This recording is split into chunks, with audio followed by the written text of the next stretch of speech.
Welcome to World Class Bullshitters, the epitome of pop culture. I'm your host, Jeff Hicks, and with me tonight is the one, the only, DeAndre. Baby, boys and girls, children of all ages, I, like the great wrestling superstar that is Virgil, I'm probably going to start getting a table and setting myself up in the Walmart parking lot for $20 a pop. Fuck yeah, dude. Get that meat sauce. Up next is the last standing Samoan Big Rig Nick Utam. Just get OnlyFans, man. It's way easier to deal with. Yeah, but then I miss the one-on-one family atmosphere. Well, they can pay extra for it. That can be on your menu. Just have it be a lot of money. Gotcha. Good point. And then finally, American Ramrod, Kendo Slice. I would like to take this moment, this opportunity to declare that I now have a favorite rapper. His name is Le'Veon Bell. What? Who is this? I don't know. Oh, he's one of the greatest running backs of all time who specifically held out for a huge contract. Not only did he get less money than what he wanted, but he went with arguably the worst fucking football team besides the Lions. And on top of that, he got robbed by a bunch of escorts that he just left in his house when he went to the gym. And he was Pikachu face when they robbed his ass. But tell him the best part. Tell him the best part. You know, the breaking news of today best part. Oh, Mr. Le'Veon Bell, Mr. Big Time, rapper, running back, escort finder extraordinaire, got fucking cut. Oh. And then the next part. Well, I'm gonna let you tell that part. And so he needed to find a new team, somebody that will revitalize his career, that will turn him into the running back that we know. So where did he go? He didn't go to Miami. He didn't go to Buffalo. He went to the Kansas City Chiefs to win another fucking ring. That's his way. Let's go, boys. Yeah, fuck the Raiders. They got us in a down week, but we're coming back. We're coming back hot. All right, go sports ball. Yeah. So, folks, tonight is a very special night. It's episode 239 of the show, but we're going to be taking a couple of weeks to enjoy the 5-year anniversary of World Class Bullshitter. So we're going to do it next week by not having a show. Okay, that's no full awesome. Transparency. Yes, I know, right? 5 years of the show, nothing. No, welcome to this celebration extravaganza. We won't be here next week. Yeah, it'll be in our honor, dudes. So, my mom's coming out to visit for my birthday. Next week's my birthday, folks. So I won't have the High Council, and I will not be having the WCBS podcast on Thursday. The High Council will be hosted on Mecha Random 42's channel, and the WCBS show will take a week off. So go back, check out some of our other episodes.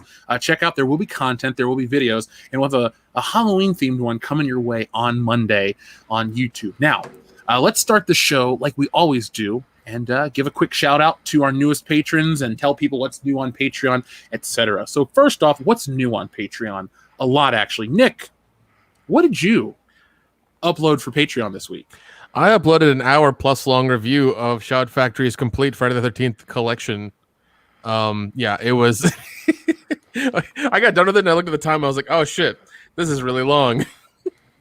But it's also horribly detailed, so if you enjoy that kind of thing, get on our Patreon, sign up for it. I think we're having a special Jeff can tell you about. Yes. We are offering right now for the month of Schlocktober. Everything, every tier, everything is just at $5. So if you're thinking, I want to check out what they got to offer, well, everything for this month will be at our $5 level. So there won't be anything restricted. That's going to be, like Nick said, the hour-long Friday the 13th review of the box set. We actually did a 30-minute video of us looking at the shittiest Halloween costumes. Yeah, sexy Colonel Sanders. Yeah, that's all we got to say, folks. Sexy Colonel Sanders. And there's Star Wars content in there too. Sexy Yes. C-3PO, sexy. Was it Holdo? Was that who it was supposed to be? No. Sexy like Stormtrooper, which looked like, which That was chick a looked really like she had a plastic bag on. yeah, it was bad. And R2D thought. So that's over there, folks. Nick also, well, this isn't really for the audience, but Nick's super dedicated to his vlogs. So Nick, you're like pre-uploaded for the rest of the month. Oh shit, really? Okay. All right, Thanks because to you. I was gonna do like 8 more tomorrow, so you know. I mean, do them, and then I'll just keep. You're the best one because I take them all, I upload them, or you upload them to Vimeo, and then what I do is I just make sure they're set for the right day at the right time, and then they just show up. So maybe I take an hour a month to get it, and it's fucking month done. Yeah. But I mean, have I gotten any requests for any other stuff to do on mine? Nobody said anything.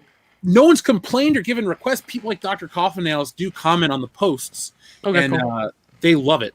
So everybody's then been loving the stuff. Cool, man. I'll just keep rolling with it then, yeah, because I keep finding odd and obscure horror movies I love and just talking about them for about 10 minutes. So, yeah. So, Jeff, if I'm hearing you correctly, when I finally snap and I spaz out for a couple days and just make a shitload of content for Patreon, just send it to Nick first, since you'll be busy this week.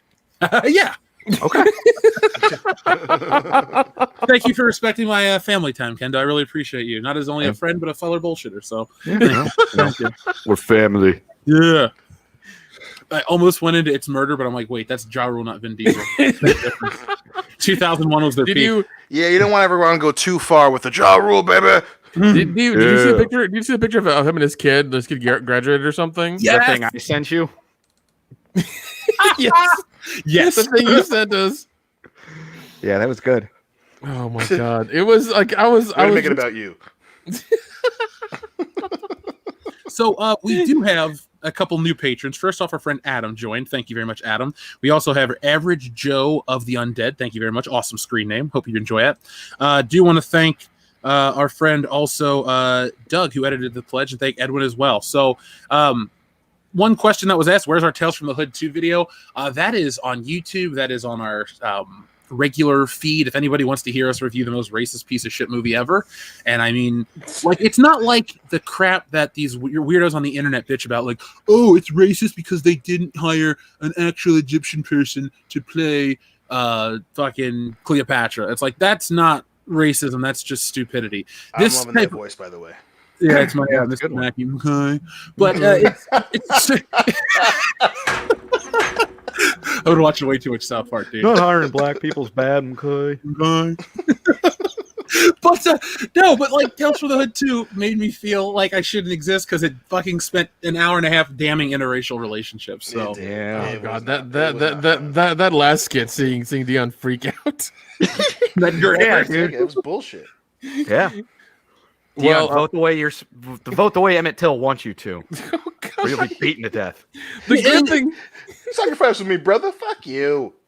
I got a white girl I gotta take care of, dog. Well, that's what pissed him off. Oh god. Well, the good thing is part 3 is not woke at all. It's I mean the stories are pretty good. The effects are really nice, but there's no wokeness. There really isn't. Well, we'll review it, folks, for Schlocktober. So definitely. Just be prepared. I just wanted to answer that question on air for a friend. I think it was Paul that asked it.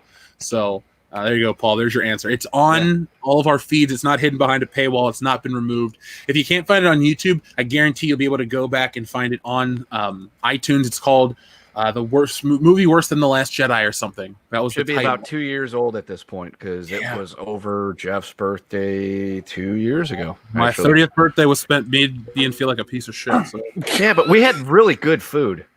Yeah, dude, I got that food coming this week. All right, I am fucking pumped. Yeah, Jeff's 30th birthday was great. We woke up tired, hungover, watched TV, hung out, watched some good movies, watched some bad movies. His mom made dinner, and Nick and I left before everybody got to eat, so it was great. True. Well, happy birthday, Jeff. We're great friends. I gotta go. I also love that the first one we watched before Tales from the Hood 2 was Black Dynamite. Yeah. The only thing I wish we wouldn't have done is Kendo thought it was a real blaxploitation flick. I wish we wouldn't have said anything until Tommy Davidson popped up, and then he'd go, "What the fuck is this?" Because he would start freaking out. True. That's true. We told him too early it was what it was, but oh well. I loved it either way. That's a great movie. It's fantastic. It is a fantastic film. Nick, you asked about requests. Somebody did request My Immortal for Patreon. We need a dramatic reading. I'm down with that, man. I'm down with that. So now, folks, let's start off with our meme winner of the week because this one's a fucking doozy in a good way. I know I'm always very excited and talk about these memes. We've had some great ones from guys like Ninja Lawyer Steve, Miss Ninja Julian, our friend Francisco. But this one is not only so well made, but it just is perfect. And it represents us as a channel, as a group of friends, as humans, as a family. There we are, folks. That's the meme winner of the week right there. Yes. Well, sadly, the person who sent this, his name escapes me, so please send us an email. We will give you a special shout out and a thank you for making this meme because this one, seriously. So if you don't know who the Heenan family was, there were more wrestlers in the Heenan family than just these four. Right. But I mean, this is the most iconic four. So right there, you have Nick is Mang or Haku. Well, no, Haku. Shit, my bad. Then you have me as Andre the Giant, which works perfectly. Then Kendo, you're supposed to be not Arn. You're because Dion's Arn, right? Yeah, I'm Arn. It makes you fucking what's his name? Oh, what's the other guy's name? Oli? There's JJ Dillon, Arn, Oli. Tully Blanchard. Tully Blanchard. That is. Sorry, I thought you said Ole Anderson. I was like, no, it's not Ole Anderson. No, that's Tully Blanchard. So yes, that's the winner right there. I think everyone agrees in the chat that this one is just hands down perfection perfected, says Not Your Average Nerd. So folks, please do us a favor and keep sending in the memes. We absolutely love these things. They can be of us. They can just be funny if you don't have the Photoshop abilities or even have Photoshop at your disposal, but just keep making them. This one, and if the gentleman that sent this one in, if you could send us the highest resolution one you have, I'd like to make this our official background for a little while. So thank you very much. The bullshit family. Yeah, the bullshit family. So tonight's also a very special night, guys, because 5 years ago tonight, Dion, we recorded our very first episode. Damn, man. Yep. It's been, I posted that to Facebook today. I'll read the exact post to Facebook so people can hear what we were thinking about as soon as we did it. So just recorded the first episode of the podcast, and the audio quality was pretty damn good. And then our friend responds to the chat, and the rest they say is bullshit. So yeah, folks, tonight is technically our 5th anniversary. This is the night WCBS was formed. Well, not formed, but the first episode was recorded. It was over 3 hours. It was about the Marvel Cinematic Universe, and tonight's show is over 3 hours, and it's about the Marvel Cinematic Universe. So yeah, we've come a long way. Yeah. We have a lot to cover tonight, folks, more than the Marvel Cinematic Universe. We're going to be talking about Bond. There's some Spider-Man news, some Star Wars news, a contradiction in the world of Star Wars, which is always fun to be able to call these people out and go, hey, your bullshit story that you're telling me is proven to be bullshit, and here's proof. So we're going to have a lot of fun tonight, guys. So thank you, Emperor Billy Ritchie, for wishing us a happy anniversary. And Dr. Coffin-Nails has been here for 3 years of the ride. So Dr. Coffin-Nails, I'm pretty convinced that you're a guaranteed WCBS fan for life. So 3 years is just the beginning, dude. Yeah. So, we have Sasquatch's imaginary friend who's happy to be here. We're happy to have you too. And thank you, Caleb. Thank you. So let's see what we have in our show notes, and let's start with the word game. So I have a question, guys. Do we want to do one that is just funny or one that's horror related? Why not both? Yeah, horror. We'll start with horror since it's spooky month 2020. Okay. Well, Spooky Month 2020. I'll put this on the screen for everyone. This will just be a fun little thing. The top horror movie the year you were born. So we'll start with actually we have 3 things to show. Cool, this will be fun. So first off, this goes back to 1960. So Lape, you can't play. Sorry, buddy. Loser. Dr. Coffin-Nails, you might just get in under the wire too. But anyway, let me put this on the screen for everyone out there to be able to play at home alone or with us. You're never alone when you listen to WCBS. So Dion, we'll start with you. Nick, you're 85, right? Yeah. You got Reanimator. Oh, nice. That's a good one. Now, Kendo, you're 83, correct? Correct. You are Sleepaway Camp. Sweet. Oh. Dion, you're 89. You got Pet Sematary. Okay. I got Child's Play at 1988. Not bad. And Jesse got Misery in 1990. So there we go. If you look here, folks, some of these films are great. Like if you were born in 1978, you got Halloween or Alien in 79 or The Shining. There's honestly from 1970. Oh God, wow! You could argue 1972 through 1993. You have classic, iconic films every year coming out. I mean, yes, we'll go back as far as Last House on the Left, but then you get Exorcist, Texas Chainsaw Massacre, Jaws, Carrie, Suspiria, Halloween, Alien, The Shining, Evil Dead, The Thing, Sleepaway Camp, Nightmare on Elm Street, Reanimator, The Fly, Hellraiser, Child's Play, Pet Sematary, Misery, Silence of the Lambs, Candyman. I could argue Leprechaun being decent because it's whatever, but if you don't discount Leprechaun, then you're just going to go to shit like Interview with the Vampire, Seven, Scream, Funny Games, The Ring, Blair Witch Project, American Psycho. Honestly, there's been a great horror movie every year up until 2007 with Paranormal Activity. Then the rest is just... That's when it all goes to shit. Dude, the found footage genre can go fuck itself. I absolutely hate found footage movies. Like, I will watch them out of anger. You ever hate watch a movie? Oh yeah. Yeah, to a few girlfriends, yeah. Yeah. By the way, for that, or who was asking in the chat, Grand Admiral Adam, it's The Shining is the 1980 film. The Shining. You want to get sued? 94 is Interview with the Vampire. There you go, folks. So that was our Halloween thing. Now, I just wanted to share this one. Maybe get a tequila shot stream on your birthday. I guess this would have to be my tequila shot stream then, because technically my birthday is next week, unless we want to do it the week after. I mean, you guys okay with that? I don't mind. All right. Okay. Then, Jonathan Hurst, since you sent your super chat and I just saw it right now, and I won't make you wait for the answer. Let's do, so next week would be what, the 22nd? 22nd, yeah. So the 29th, our Yeah. pre-Halloween episode will drink. Ooh. And then on Halloween night, we're gonna, I guess it's time to announce we're gonna have a Halloween party. You'll have a live stream. Yes. So it'll be fun. What we'll do is we'll be on camera, we'll be in costume, we'll be drinking. You guys can join us. We can do all kinds of shit. It's gonna be a lot of fun. I'll see if we can get some people over and get other YouTubers involved. It's not structured. We're not gonna sit around and just watch horror movies or something. It's just gonna be a virtual Halloween party. So join us. If you have kids, take your kids trick-or-treating and then, put them to bed, watch us. Join us. If you got a lot of freedom or a lot of free time because it's, the middle of this coronavirus shit, come hang out with us. You can't go to a party? Come to ours. Everyone's welcome.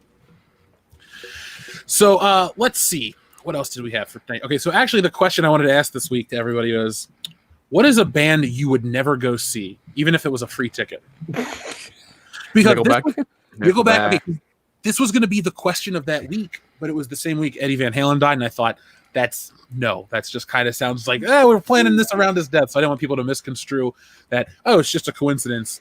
But anyway, you're Nickelback. I would say Michael Bolton or Kenny G. I would never see them in concert. I'd still pay for Kenny G. I think I would not pay for U2 or U2's on the list. I saw U2 in concert. It was actually a good show. I worked their show when they came to MSU. Oh, then you got then I understand why you're pissed. Right, yeah. I had to get paid to do it. And then probably, what was that? The fake band from the Gem and the Holograms? You couldn't pay me for that shit. Well, you couldn't pay anyone to go see their movie either, so. Damn. So, Dion, gun to your head, what would you rather watch? Easy A again or Gem and the Holograms? Fuck. I think I'd rather watch Dark Fate. Easy We got A it again. I think I'm sticking with Easy A because you secretly like Emma Stone. Not secretly, just everybody comes with a broken clock tie. You know what I'm saying? She's funny. I've never hated her at all. I mean, even in The Amazing Spider-Man, she's better than Andrew Garfield. Yeah, I guess. Anyway, let's share one final thing before we get into tonight's topics. We'll start with 007 when we get there. But I wanted to show this. This is Halloween related. It's going to take some people back because I wish Tom from Midnight's Edge was here right now. But Nick, Kendo, especially you, Nick, you'll remember shit like this. Videotape ads. How much? Oh my god! Old tapes. Yeah, dude, and that's also the thing. Anybody who's like 30, below 30 years old right now, we called them tapes. We never called them VHSs or VHS. They were just called tapes. Nope. Yeah, that's how you can tell when somebody is younger talking about the medium. Because like if you're talking about like you're on a forum or something, you type in VHS. Yeah, but yeah, it was home video. Watch it on video. Rent the tape. Tape or video were the two words you used. Yeah, so, yeah. Had to return some videotapes. Yeah. Patrick Bay was out. But I caught this ad on Facebook and I wanted to share it because look at suggested manufacturer retail price $80 for a VHS shit that I just did. A videotape copy of Ghostbusters.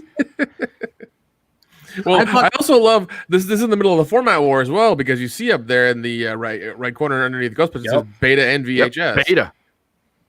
You know, so I mean, yeah, they were in the middle of the wars right there. I can't believe that first off, that's a hell of a deal. You get $20 off. I mean, I'd go to Highland, wouldn't you guys? Oh yeah. Yeah, why not? But I mean, I bought the entire Ghostbusters saga, aka 2 films, on Blu-ray for $5. Just because it makes me feel sad that movie value's gone down that much, but it's also great that I don't need but like $5 to buy Ghostbusters.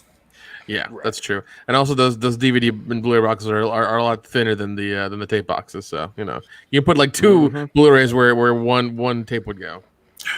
Dude, I just would hate when like you would get a little micro tear in the corner and then it would start to fray and fray before like the side flap of your video opened up and you're like, well, shit. Yeah. Or you'd have to stop and fucking do the tracking button. Oh, dude, God. We didn't even have a tracking button. We had a knob. You had to sit and turn the little dial. Dude, and like terrible. Now was your now when you say knob, was it like one of those forever knobs you just keep turning for fucking ever? Or did it have like a limiter where you can only go so far left or so far right? I don't think it had a limiter. I just kind of remember just turning this thing. Oh God, those are fucking insufferable because you're just kind of like turning it until it is somewhat watchable, and you hope it gets there. Like it's bad. Yeah, and the other horror of the tape is if you had one that you watched a shitload of, stuff would start to wear out after a while. That's why I had multiple copies of GoldenEye and Beverly Hills Cop as a kid. Only good for like 300 watches. Yeah, and like that was a problem with magnetic tape is that it would just start to deteriorate after so many watches. So, and I know there's this new market for VHS collecting, and I'll use their terminology now. And people like to buy new movies that are put on video and all this shit, but there's a reason why this format died. It sucked. Like anyone that's nostalgic for this, you're either really old or you think that it was awesome, but nobody liked rewinding tapes. That's why they even sold separate machines so you could rewind tapes quicker. Because that's one of the most horrifying moments you could ever expect. You could ever have happen to you. Is you're like, oh man, I just really want to watch whatever movie. We'll just say Ghostbusters. Let's go watch Ghostbusters. You pull the tape out, you slam it into the VCR. And it's the fucking credits because the last time you watched it, you took it right out afterwards and you didn't rewind it because it took forever for the VCR to rewind the thing and you didn't bother. You're like, God damn it. Now I have to sit here and rewind this fucking thing. That's why they came out with the separate rewinders. You could take it out, pop it in there, and that was like a hyper rewinder. The thing was done like 40 seconds and go boom and pop right up for you. Yeah, dude. And then until you fucked up and that thing went so fast it broke the goddamn film and you were like, oh, well, there's the sound of fucking death and horribleness. Thank you. There's the sound of your dreams getting if you crushed. slammed the thing down too hard and you broke that little fucking delicate clip that would hold it down and then you actually couldn't, you'd push it down and it wouldn't stay down.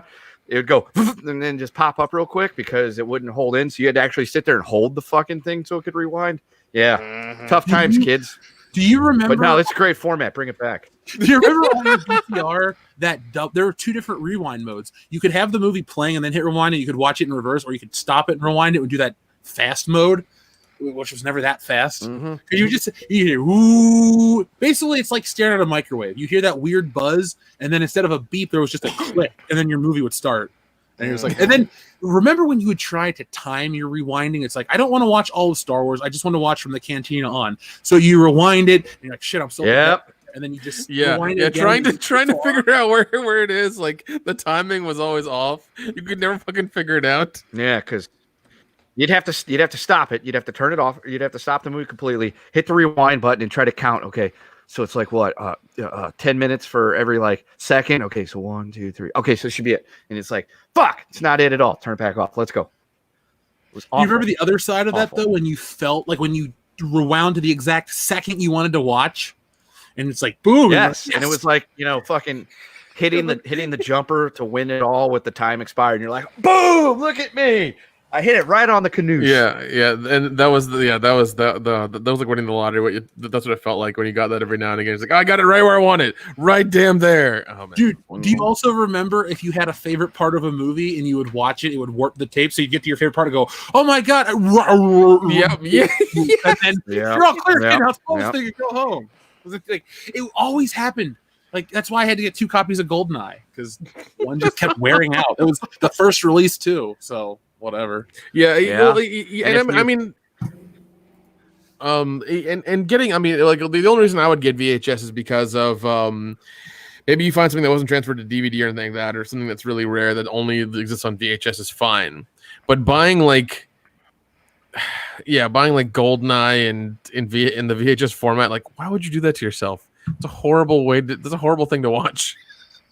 Yeah, or when you go to like buy your favorite movie collection, and so like just think about this for people that like to collect like seasons of their favorite TV show or things like that, or like box sets of their favorite movies that have like 5 or 6 movies. You'd have to have a separate fucking tape for almost all that stuff. So you would have like, oh, my box set fits. It's this, it's like an inch thick. Oh, here's my box set of VHS. It takes up a whole fucking shelf. Yeah, and that's like one season of one show. Yeah, dude. And you better hope that your sister doesn't know that you can put like a little thing in that little tab spot and tape over it to be able to, record over your tape, because she couldn't find a blank tape and she wanted to record her favorite TV show and then totally records over your entire fucking movie. Well, that sucked. My cousin used to tape The Simpsons over everything. So, like, even family parties, it's like, oh, 1996, 4th of July? Nope, episode of The Simpsons where they get the McRib. So, whatever. But videotapes did not really appreciate and value the way some people thought. I just wanted to share this real quick because you mentioned box sets. And, like, I remember you get the Bond movies and it's like, cool, I got how many Bond movies? So 17 at the time. It's like, okay, you can get 17 videotapes of James Bond. Awesome. Then if you wanted to get into TV shows, you were kind of fucked. So here, if you want, like now it's like, oh, I got to get the season box set, or now you can get a Blu-ray. It's the entire series in HD, or you just, stream it at this, the touch of your finger. But this is what I remember doing this, not for this show specifically, but just in general. There you go, Nick. Would you like to get an 87 VHS tape collection of Star Trek The Next Generation for $99? Jesus. Okay. Yeah. I also love how it's just free shipping, because the shipping you're paying is 99 goddamn dollars. Pretty much. Yeah. No. They're cramming it all into one of those if it fits it ships boxes. Oh yeah. Definitely. You're just like dude, fucking hammering those tapes in there. You're like, why is this thing rattling? They're so ugly too. Why is there a weird magnetic field around this goddamn box? Yeah, these are videotapes. They shouldn't sound like there's pinballs in here. I mean, it's the nuclear device Doc Brown built for the Libyans. There you go. Oh, isn't it weird how they there you go. That explains the future on TV. Do what now? They censor the line Libyans. Yeah, it's a real place, guys. People from that place are Libyan. He's not a weird thing to saying, single out. He's not saying a derogatory term or anything. Yeah, he's just saying where they're from. No. Yeah, Libyans. He didn't say them fucking Libyans. He said the Libyans. Even if he does, those that's like being like those fucking Ohioans. You know what I'm saying? Like, I know, like 2 good ones. But that's. I wouldn't say anything bad, but y'all only got 2 good Ohioans. The easiest solution is just to change it to Labians. Labians. I mean, I still want to see Jen's labia. Labians. Now, Dion, hold on. Let me make sure that this is real, because Star Trek: The Next Generation was not the only VHS or show to get a full videotape VHS release. So right here, Dion, I got your Christmas gift and Hillary's Christmas gift picked out for the next 5 years, because this is kind of pricey, but I love you to death. The first 10 seasons of Friends on VHS. I'll be there for you. Listen, you better hope I don't all of a sudden grow a fucking fireplace. I mean, this isn't Beetlejuice. That shit doesn't happen regularly. So now I know what to get Dion for Christmas. The other 10 seasons? Wait, are there more than 10 seasons of Friends? I don't know. There better not be. There better not be. Better just be fucking 10. Oh god, the fact that show got up to 10 seasons is like, it's one of those things. Like, if that show could do it, any show could do it. Seriously, 10 fucking seasons too many. I mean, if I was fucking Chandler, I'd be fucking drunk every day on that show too. Shit. So, sorry, Logan Michael said something earlier that just caught me off guard. You brought up a show, so this is going to be our first official news. We'll stop going on down the VHS memory train. I guess we should read a couple of the videotape related super chats real quick. Yeah, available on VHS. Dude, Jesse and I went down that stupid rabbit hole of watching VHS trailers. Dude, they're so fucking fun. They're so fun. I've been watching '90s commercials for the last few months. Like every once in a while, if I'm blowing one up, and I'm like, Yep. I need a glass of nostalgia. I'll watch commercials from the '90s, and just like, God, that shit, and then like the early DVD commercials. So now coming out on DVD and video, I was like, God damn, dude. Miss that Now shit. to own on video and DVD. That was like the Well, last. boys, you know what? It gives me an idea. If we ever actually end up in the same place again, that's a big if at this point. We should do that for the patrons and the subscribe star. We could have us watching '90s commercials and just waxing nostalgic. We should definitely do that. Yeah, dude. I'd love my jeans. Let's see. I'm trying to see if we got any of the videotape ones. Let's see. We got. Oh God. Hold on, guys. Talk for just a quick second. Oh, jeez. Speaking of nothing so in my jeans, I was like, yeah. So I was like, talking, nothing. in his jeans. motherfucking that there was that. I can't remember if it was just someone on Reddit did it, but they did the every '90s commercial ever video. And it was essentially like a Capri Sun video mixed with a fucking snack video with a sports video, and it was like the fucking the kids do the Capri Sun thing. They all morph into one fucking monster, and it's just a dude like, oh my God, what is it? And he's got a flamethrower and shit. I was like, yeah, this. They got this one fucking right on the goddamn head. Right. If it wasn't surfing, it was skateboarding or something along those lines. Oh, it was extreme sports craze. Oh, yeah, or inline skating. That was another one. God, yep. Yeah, Please, yep. yeah, that's another huge one. Would you believe I had a pair of inline skates? Yes. That's some big ass skates. Would you believe I did? Yeah, I believe. So did I. So did We I. went to Planet Hollywood afterwards. Hang out with your bros. It was extreme. No, that never happened. No, Wearing I a just helmet? played hockey in them. You remember that scene from Mighty Ducks where they're all rollerblading? Oh, Yes. hell Yeah, dude. yeah. V Going formation. down the stairs. Yeah. Didn't they do that in the Power Rangers movie as well? They did. They To did. the Yep. free ride. Fucking that goddamn first Power Rangers movie is a goddamn. That thing is lightning in a bottle. Time Like, capsule. that weird ass combination of shitty '90s kids TV show with weird '90s like action movie. It's so fucking strange. I'm glad you liked it because I hated it even back then. I loved it because I knew it was bad, but goddamn, I loved it. Like, the shitty CGI with the Megazord. It's like, why didn't you just do what you were doing before? Why do you know that it looked like shit? Why? And then you win by the nut shot is behind the breakable glass. Like, come on.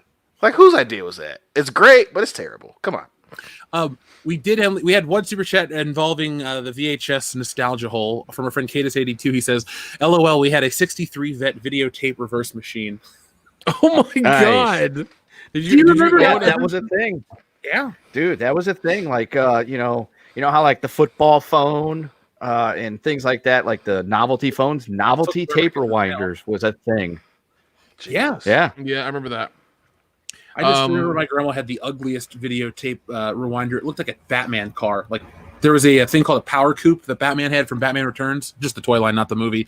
And I always looked at it, I'm like, that looks just like my Batman car. So, Oh God! But yeah, I remember. What was it? They would charge you $1 if you didn't rewind it. Yep. Fuck you, Blockbuster, for that. I What the fuck? that's why I went to Hollywood Video. Oh That God! was Hollywood bullshit. Video. It's like charge you we're for giving not you something rewinding. to fucking do besides alphabetize the goddamn action movies section. You get to fucking rewind shit and then want to kill yourself a little bit less. Don't charge me $1 for that. Well, shit. and even then, they had the That's rewind right. machine right. They had the rewind machine right there. The rewinding machine was. Exactly. They had So like, there they you had like go, 2 or 3 of them. Earl. Nobody Yeah. cares about your picks. Rewind the video. Yeah. Don't they charge had me the $1. Yeah, they had like 3. They had at least 2 of them there, and it's just like, yeah, why don't you like? It takes 40 seconds. Like, take 40 seconds out of your goddamn day in the '90s, which it seemed like not a lot was going on back then as things are now. So I mean, you could take 40 seconds and rewind a goddamn tape. Right. I just remember how long it took to connect to the damn internet. Like, yeah, you can rewind a video Yeah. tape by the time it connected to AOL. Yeah. You could rewind 100 videotapes by the time it connected to AOL. That should be a segment we have on the show moving forward. What can you get done in the time it takes to connect to AOL? Shit. I cooked Thanksgiving dinner for my whole family in the time it took me to connect to AOL. Oh, jeez. I actually murdered my entire family in the time it took for me to connect to the internet using AOL. Oh, no shit. With my bare hand. I walked across the country in the time it took me to connect to AOL. Oh, damn. Yeah, You're no kid, motherfucker. Not only did it take forever to connect to AOL, fuck downloading anything. Yeah.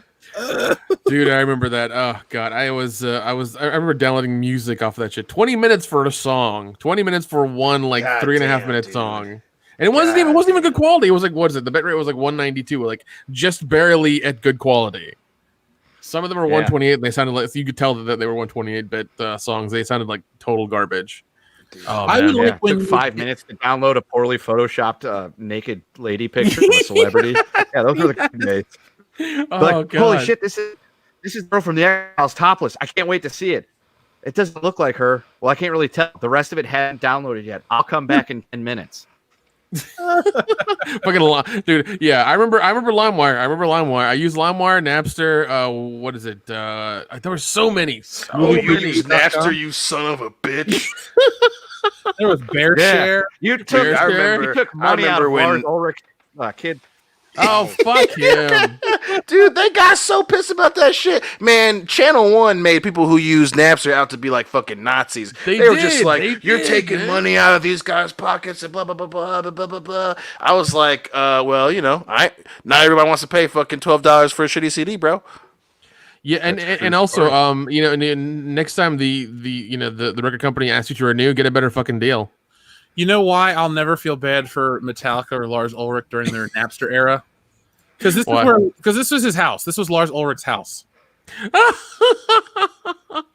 motherfucker complaining. Yeah, this is the most beautiful home I've ever seen, with one of the best vistas ever, and he's bitching about something else. Look, we get it, Lars. You're pissed off. You're bald. It's okay. You're gonna be okay. Hey, motherfucker, not only do you see the ocean, you have a bay behind your house. Yeah. You have a fucking bay, not just the ocean. So don't get pissed at, you know, other 10 and 11, 13-year-olds for downloading fucking shit off of Napster, you whiny pussy. Okay? You got a bay, I was a motherfucker. Metallica People with fan bays can't during the complain. Napster times. Well, And I still didn't like him for coming after Napster. However, there was, back in the old days, you know, those flash fucking little video things that people would make. Mm-hmm. There's an amazing series about Money Good, Napster Bad, starring Lars Ulrich and James Hetfield. If I can find it, I will send it to you guys. There's like 5 or 6 like flash videos. They're like 5 minutes each, and they are comedy gold. Speaking of comedy gold, this one always made me laugh as a kid and as an adult. I just wanted to put that up there. Yes. Oh my god. You would that fucking it's so hardcore to not download a movie. Like, fuck you, dude. It sounds like music that belongs in Fight Club. It does, but no, like it was like you wouldn't steal, you know, money, you wouldn't steal this, you wouldn't download a car. Like, it was like such a dumb thing. It's like that is completely different. Not only is it different, but Grand Auto and downloading a song you could hear on the internet or on the radio are two very, very different things. Not only is it different, but I would 100% download a fucking car if I could. What kind of backwards bullshit, easy money bullshit question is that? You wouldn't download a car, sir? If it took me 15 minutes to get an entire working automobile randomly, you bet your grandma's fine ass I'm downloading this goddamn car. Well, I mean, now with 3D printing, I mean, you probably could, you know, download a car and print it off. You know, watch Elon Musk break a window with a fucking metal bearing. Yeah. When he goes, oh my fucking god! Like, I would download that car tonight if I could. Fucking, you wouldn't download money. I'm sorry, what, dude? It's the new millennium. Yeah, it's called Bitcoin. Yeah. The fallacy in that statement is just incredible. You wouldn't download a car. If it saved me $30,000, yes, I would. What car would you download, Kendo, if you could download one right now?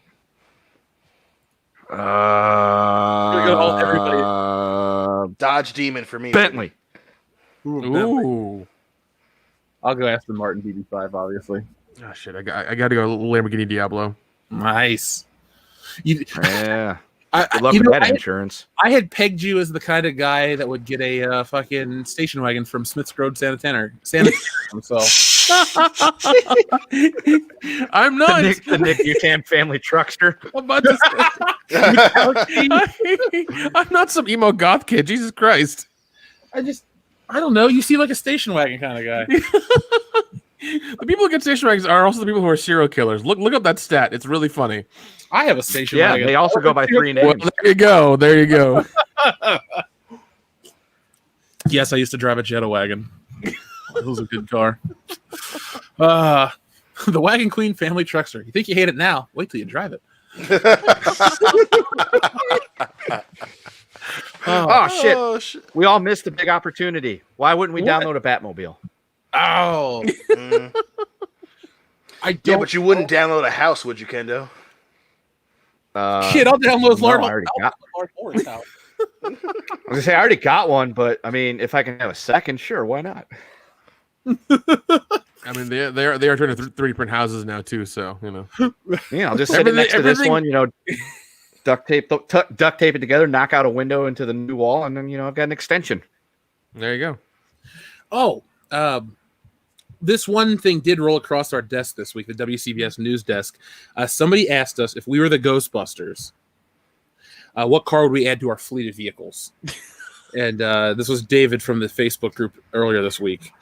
The A-Team van. Yeah, Ecto 2. Oh my God! What will we add to the fleet? I think I'm gonna have to go with the fleet of progressive SUVs from the 1999 fucking commercials.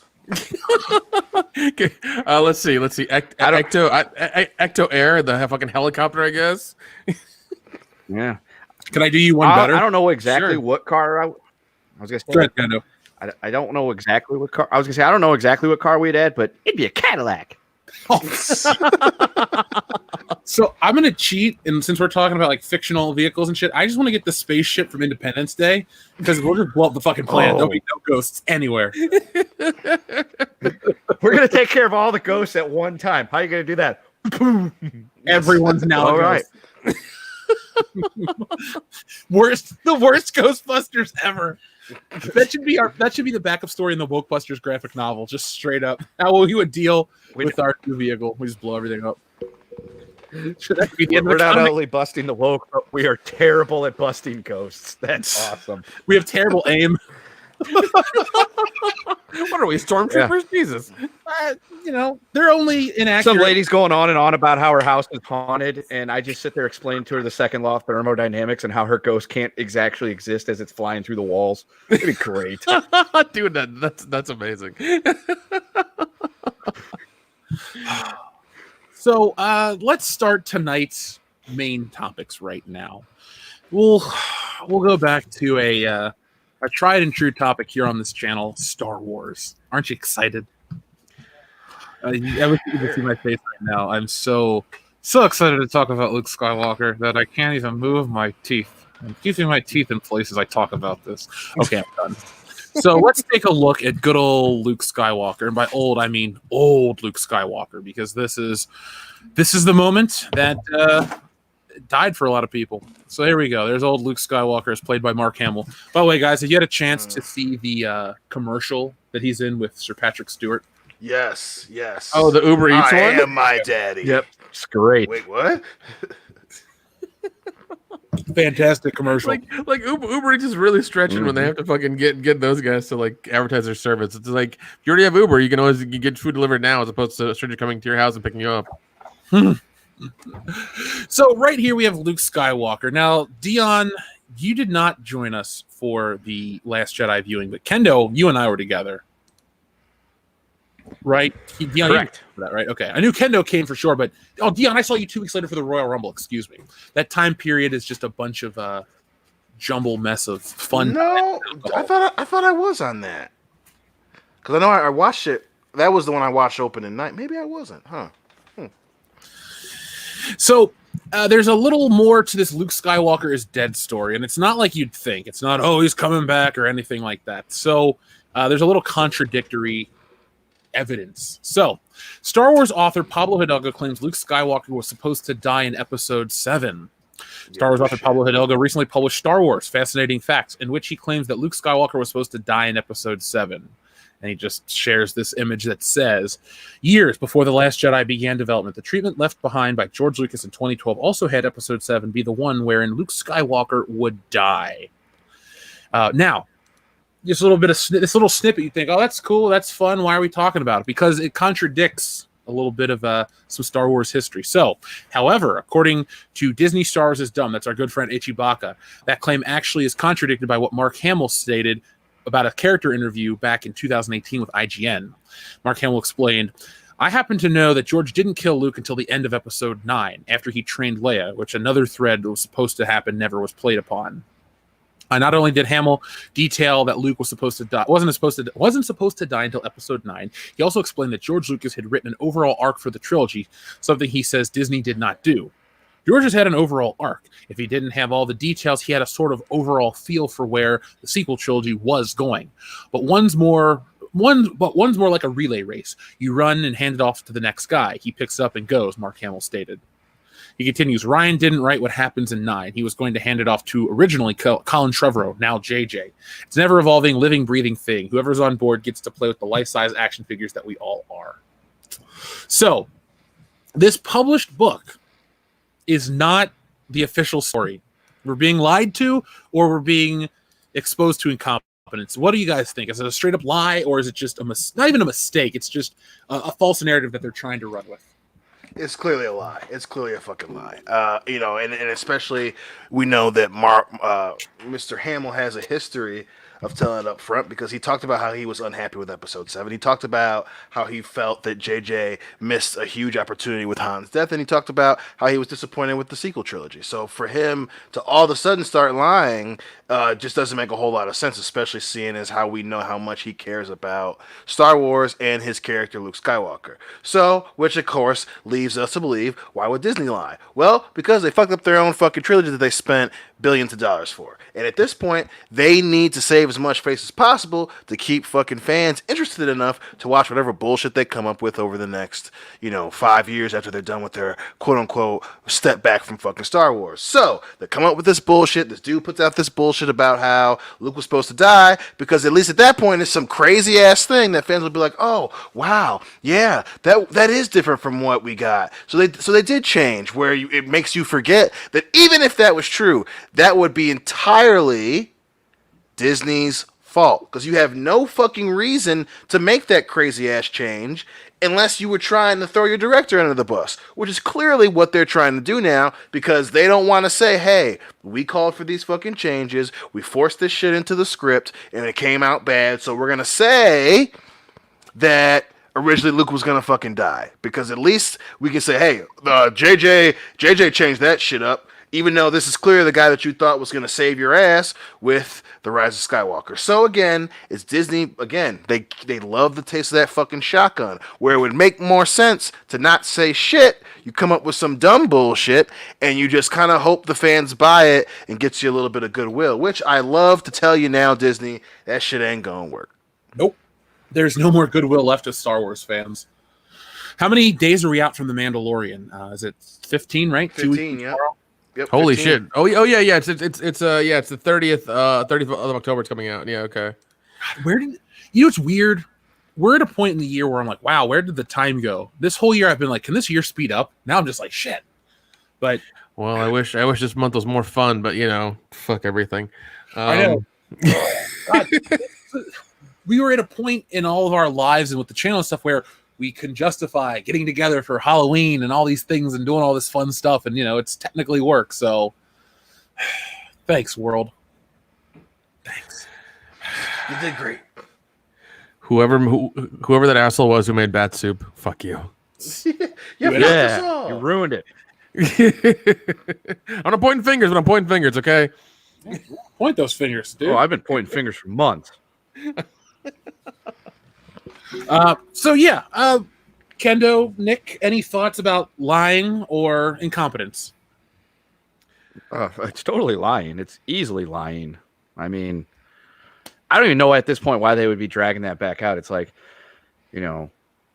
what you're rehashing and digging up the bones of the past of something that happened a couple of years ago at this point. Well, actually, not even a complete year ago that their trilogy ended. It's like, oh yeah, well, Mark, he was supposed to die. I mean, for starters, one, they already told us no one's ever really gone, and then two, why? Why are we even saying, oh, he was supposed to die in episode 7, but we killed him in episode 8, and his Terminator hand didn't clang off the thing, so fuck you. It's like, listen. You brought back the Emperor for episode 9. Your whole trilogy sucked balls. Just fucking get over it. We hated it. Stop trying to give us reasons to like it because we're not going to. Yeah, and it's a really weird thing. Like like you were saying about Mark Hamill always telling the truth. Like he's been correct about all this stuff, and he speaks his mind and everything. So I don't know what. And I guess they're trying to save face so they can make more stuff, and hopefully the Mandalorian's fine and things like that. But that's the only saving grace I have is that show. And even then, we've heard so much shit about season 2 that we don't know. It could easily go to shit in the middle of it, at the beginning of it, in the first episode, the first 5 minutes. We don't know. We just don't know. And they strategically planned it to where it's going to come out at the end of the month. So anybody who's who had the service for free for the first year has to pay for it if they want Mandalorian again. If they want to watch the show, they got to pay for it for at least that time of the show, and then they can cancel. But I don't know, man. It's all bullshit, and I mean, it's just them constantly getting caught with their hand in the cookie jar, and they just love the taste of cookies and the taste of that shotgun, man. That's about it. Oh, yeah. It's like a bad press conference after a football game. Oh god! Right. And the coach is saying everything wrong, and the coach is I love that so much. Yeah, and the coach is like, "Well, we intended to score, on that drive. We were going down there and we threw an interception.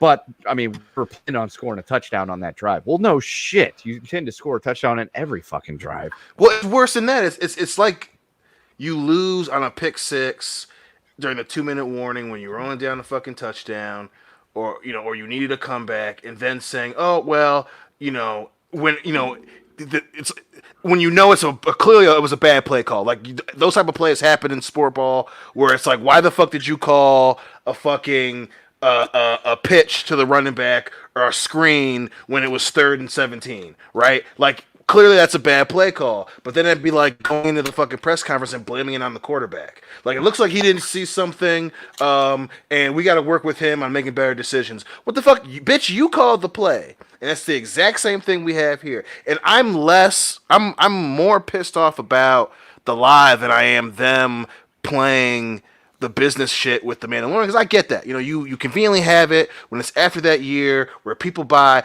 I get that. That's not the most above board business practice, but I get it when it comes to dollars and cents. But the fucking lie is what pisses me off. We all know why. We all know why the story was shit. We all know why. And for you to say that, to try and plant the seed that, oh, well, originally Luke was going to die at the end of episode 7, there's no universe where story-wise that would make any goddamn sense. Because you didn't even, nope. you didn't even have the trailer showcase Luke at all. So for him to randomly be in the movie running around with Rey and then he dies at the end would be fucking stupid. I mean, that's even dumber than having Rey kick Kylo Ren's ass in episode 7. So it's the line that pisses me off more. You again, as we've said multiple times, they think the fans are dumb. Why? Just it doesn't make any. You're not saving any face, and no one's gonna believe you, especially over Luke fucking Skywalker in real life. No one's gonna believe that shit, and it's just such a dumb thing to lie about. It really is a dumb thing to lie about. Yeah, I don't know. At this point, Star Wars feels so just nothing. It feels like just nothing. So why put this out now? Like, I don't know. Sometimes you just know when to step. The cat just fell. Sorry. His feet got stuck. He flipped over face first. Oh, Han. Sorry, folks. Tell you that cat's smoking too much meth when you guys go to bed. Yeah. Yeah. That was his. They can be the most graceful creatures at all, but then they can also just completely bust their ass, and it's great when it happens. Han is almost always the latter category. The best one, Kendo, ever Jesse and I were in bed about a month ago, and Chip Pancake's walking on the box mountain stealing solos, and I go, he really is a graceful cat, and instantly, bonk, he falls right off on his face too. It was brilliant. That was as crazy as yesterday. And then they look at you with like total contempt when you look at them after they fucking bust their ass. They just look at you like "fuck you," and then they go lick themselves like, "Hey, I didn't do that." When cats do that, they're like women. They're like, "What the hell? Like, it didn't happen. Nothing happened. Don't look at me. I didn't fall. I didn't trip." What are you talking about? Bullshit. You didn't see that. You didn't see that. Yeah. Not your average nerd. Lando, he's still what was the news? So he has a UTI, which he's already on the right treatment course for it, which is good. He'll need a lot of follow-ups, and we're still, he still has crystals and stuff that we need to flush out. But it's looking like surgery will not be necessary, and that he's doing pretty well now. Pain is pretty low, and he should be fine. So an optimistic outlook. Fantastic. Yes, plenty of water and the right food. Don't give him too much of that methadone. Gotta get him off of that smack. And by the way, Tippy Tail McKitty, no more cat heroin for that caddy. There's these sticks that they chew on. Silvervine. They were going nuts for those.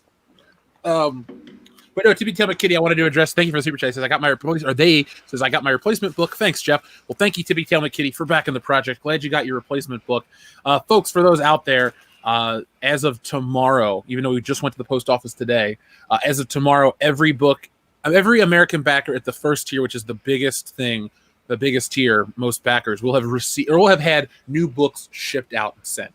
So that's just an update. We have reached that part, and then everybody else will be taken care of. And then we'll launch the second printing and all this other fun stuff. But Tippy Tail McKitty, thank you very much. Glad you like it. So there's really not much else to say about Luke. It's just such a dumb play. Like, are they of the mindset that if they admit being caught about lying or that their Disney trilogy wasn't as big of a hit, do you think that they think like they'll never recover from being proven wrong by people on the internet? Yeah, it's definitely that whole, because they clapped back hard, and I guess the empathetic bastard in me is like, you know what? I understand being hesitant to admit defeat to the internet, especially today, right? But you're playing fucking chess, you're not playing checkers, and you need to repair the fucking relationship with your fans, And obviously they're not gonna admit this shit tomorrow, but just say, you know what, we fucked up. We didn't go with George's idea, and we didn't listen to Mark Hamill, and we paid a price for it, in terms of billions of fucking dollars, in possible revenue and our reputation, But again, they're not gonna. Again, they're playing checkers. Disney constantly is playing checkers. They're banking on fans having the goldfish equivalent of attention spans. And again, they think that, okay, they forgot about the turmoil with Rise of Skywalker. We'll put this shit out there, and we'll help this whole throw JJ under the bus and kind of keep us above the muck. When in reality, everyone's like, yeah, okay, buddy. Yeah, sure. The fucking propaganda machine is in full swing, and the dummies can't come up with any lies that make any fucking sense. Yeah, it seems like at least every month they try this bullshit out again. Like, all right, they forgot, right? They're on political stuff. They're gonna forget. All right, we'll put out a lie, and they won't find out it's a lie. It's like, who the fuck do you think we are? The internet is forever for a reason. Okay, come on now, come on. Yeah, it's hard to care. Like, this is important to cut. Like, I want to put this out there. I want people to talk about it, to know that they're still lying to you about Star Wars, which is such an odd thing to do. It's not like, I can understand when, you tell your kid don't do so, like, oh, don't stare at the sun or don't stare at the TV too close, it'll hurt your eyes. It's like, well, you're just trying to whatever. But, like, what are they trying to do here? It's just it's really bad saving face. Or sorry, it's really bad attempts at saving face. But like you said, Nick, the internet's forever. And Ichibaka instantly pulled up quotes. You can't yeah, dude. get with this shit anymore. So yeah, and I mean, Ichibakas are doing the work and getting the quotes and getting the video and also the other stuff that you do that's been there for forever. And I mean, it's easy to look it up and easy to find it. If and you think you can just lie and be like, oh yeah, Lucas had the exact same idea we did. Bull fucking shit. And then I don't know. They keep trying to try to win us back, but they're not going to. I mean, you've made shit decisions from the jump, from the minute you fucking signed the check and exchanged paperwork and got the franchise. You've been screwing up since minute one. I mean, you had your chance with making the Star Wars Land or whatever in Disney, the Cantina, which would have been fucking great. People would have gone there in droves. There would have been a line around the block for 2 years easy. But no, you didn't. I mean, come on, that would have been the easiest moneymaker of all. But you didn't do it because why? Because you wanted to promote your new series that you thought everybody fucking loved and nobody gave a shit about. Correct. Yep. That was. But silver lining, we got this channel out of it. That's true. That's true. Yeah. If somebody said, Jeff, would you like the ability to wipe the Disney trilogy from existence? Hell no. Transparency, honesty, all that great stuff is important. Hell no, I don't want it to just disappear from existence. I love doing this. I mean, technically, our show started this channel on Star Wars.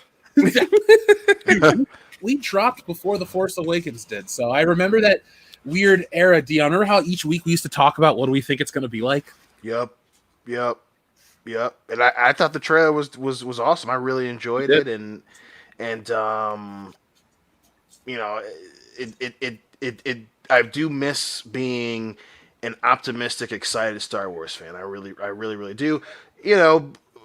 But like you said, it gives us something more to talk about. But also, it's just like, it's the hey fellow kids mentality, man. Just that bullshit of old dudes and old chicks in power that are so removed from what they have that hey, it's almost as enjoyable watching them stamper around like blind people in the dark than it is for them to be successful. And hey, if they're too dumb to know when to fold, well then hey, keep doing dumb shit and we're gonna keep talking about it.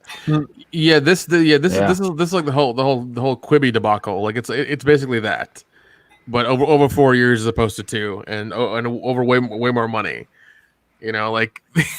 They thought they had something. They had something everybody wanted, and they're like, we're gonna make it better. It's gonna be awesome. People are gonna love it, and you screwed it up. Well, they're about to screw up some more characters in just a second, folks. Yes, and here we go. Yeah, we're gonna get into it in a moment. New information, new quotes from about the Bond camp about a Black James Bond. But first, let's read our super chats. First off, Cesario Japan. How does Anna say it? Caesar Japin? Caesar Jorpin, sorry. So Anna pronounces his name Caesar Jorpin. It's Cesario Japan, but Caesar Jorpin for now. He's Caesar Jorpin now. Yeah, you're Caesar Jorpin now, boy. Anyway, I had a weird flashback, and all of a sudden my butthole puckered up. What happened? The South. If I recall correctly, Nick mentioned dirty South a new meaning. If I recall correctly, Nick mentioned Rhonda Shear in USA Up All Night last week. She uploaded the bumpers from the block to her personal YouTube channel. Binged watch a group of them and a mix of 90s nostalgia and WTH moments. Oh, so nice. Jesus, that'd be a time capsule and a half. Yeah, I'm subscribing to her channel right now. I want to watch the run. Yeah, and I know Danielle Harris has a YouTube channel now that she's doing stuff for. It's gonna be better than Brie Larson's for sure. Yeah, we should reach out to her because we probably have more subscribers and just see if she wants to come on and promote her channel. I'm sure. Talking about Brie, Nick's future wife. Oh no, Danielle Harris. I mean, I respect Danielle Harris. That's fine too. Brie Larson, no, thank you. Okay, yeah, we'll have her on, not Nick's wife. It was nice. Bitch. Today's video. Yeah, Danielle Harris has 300 subscribers. What the hell? That's fucking heresy. Folks, if you're listening to us, Jeff is going to drop the link in the chat. Go subscribe to I guess Daniel I am.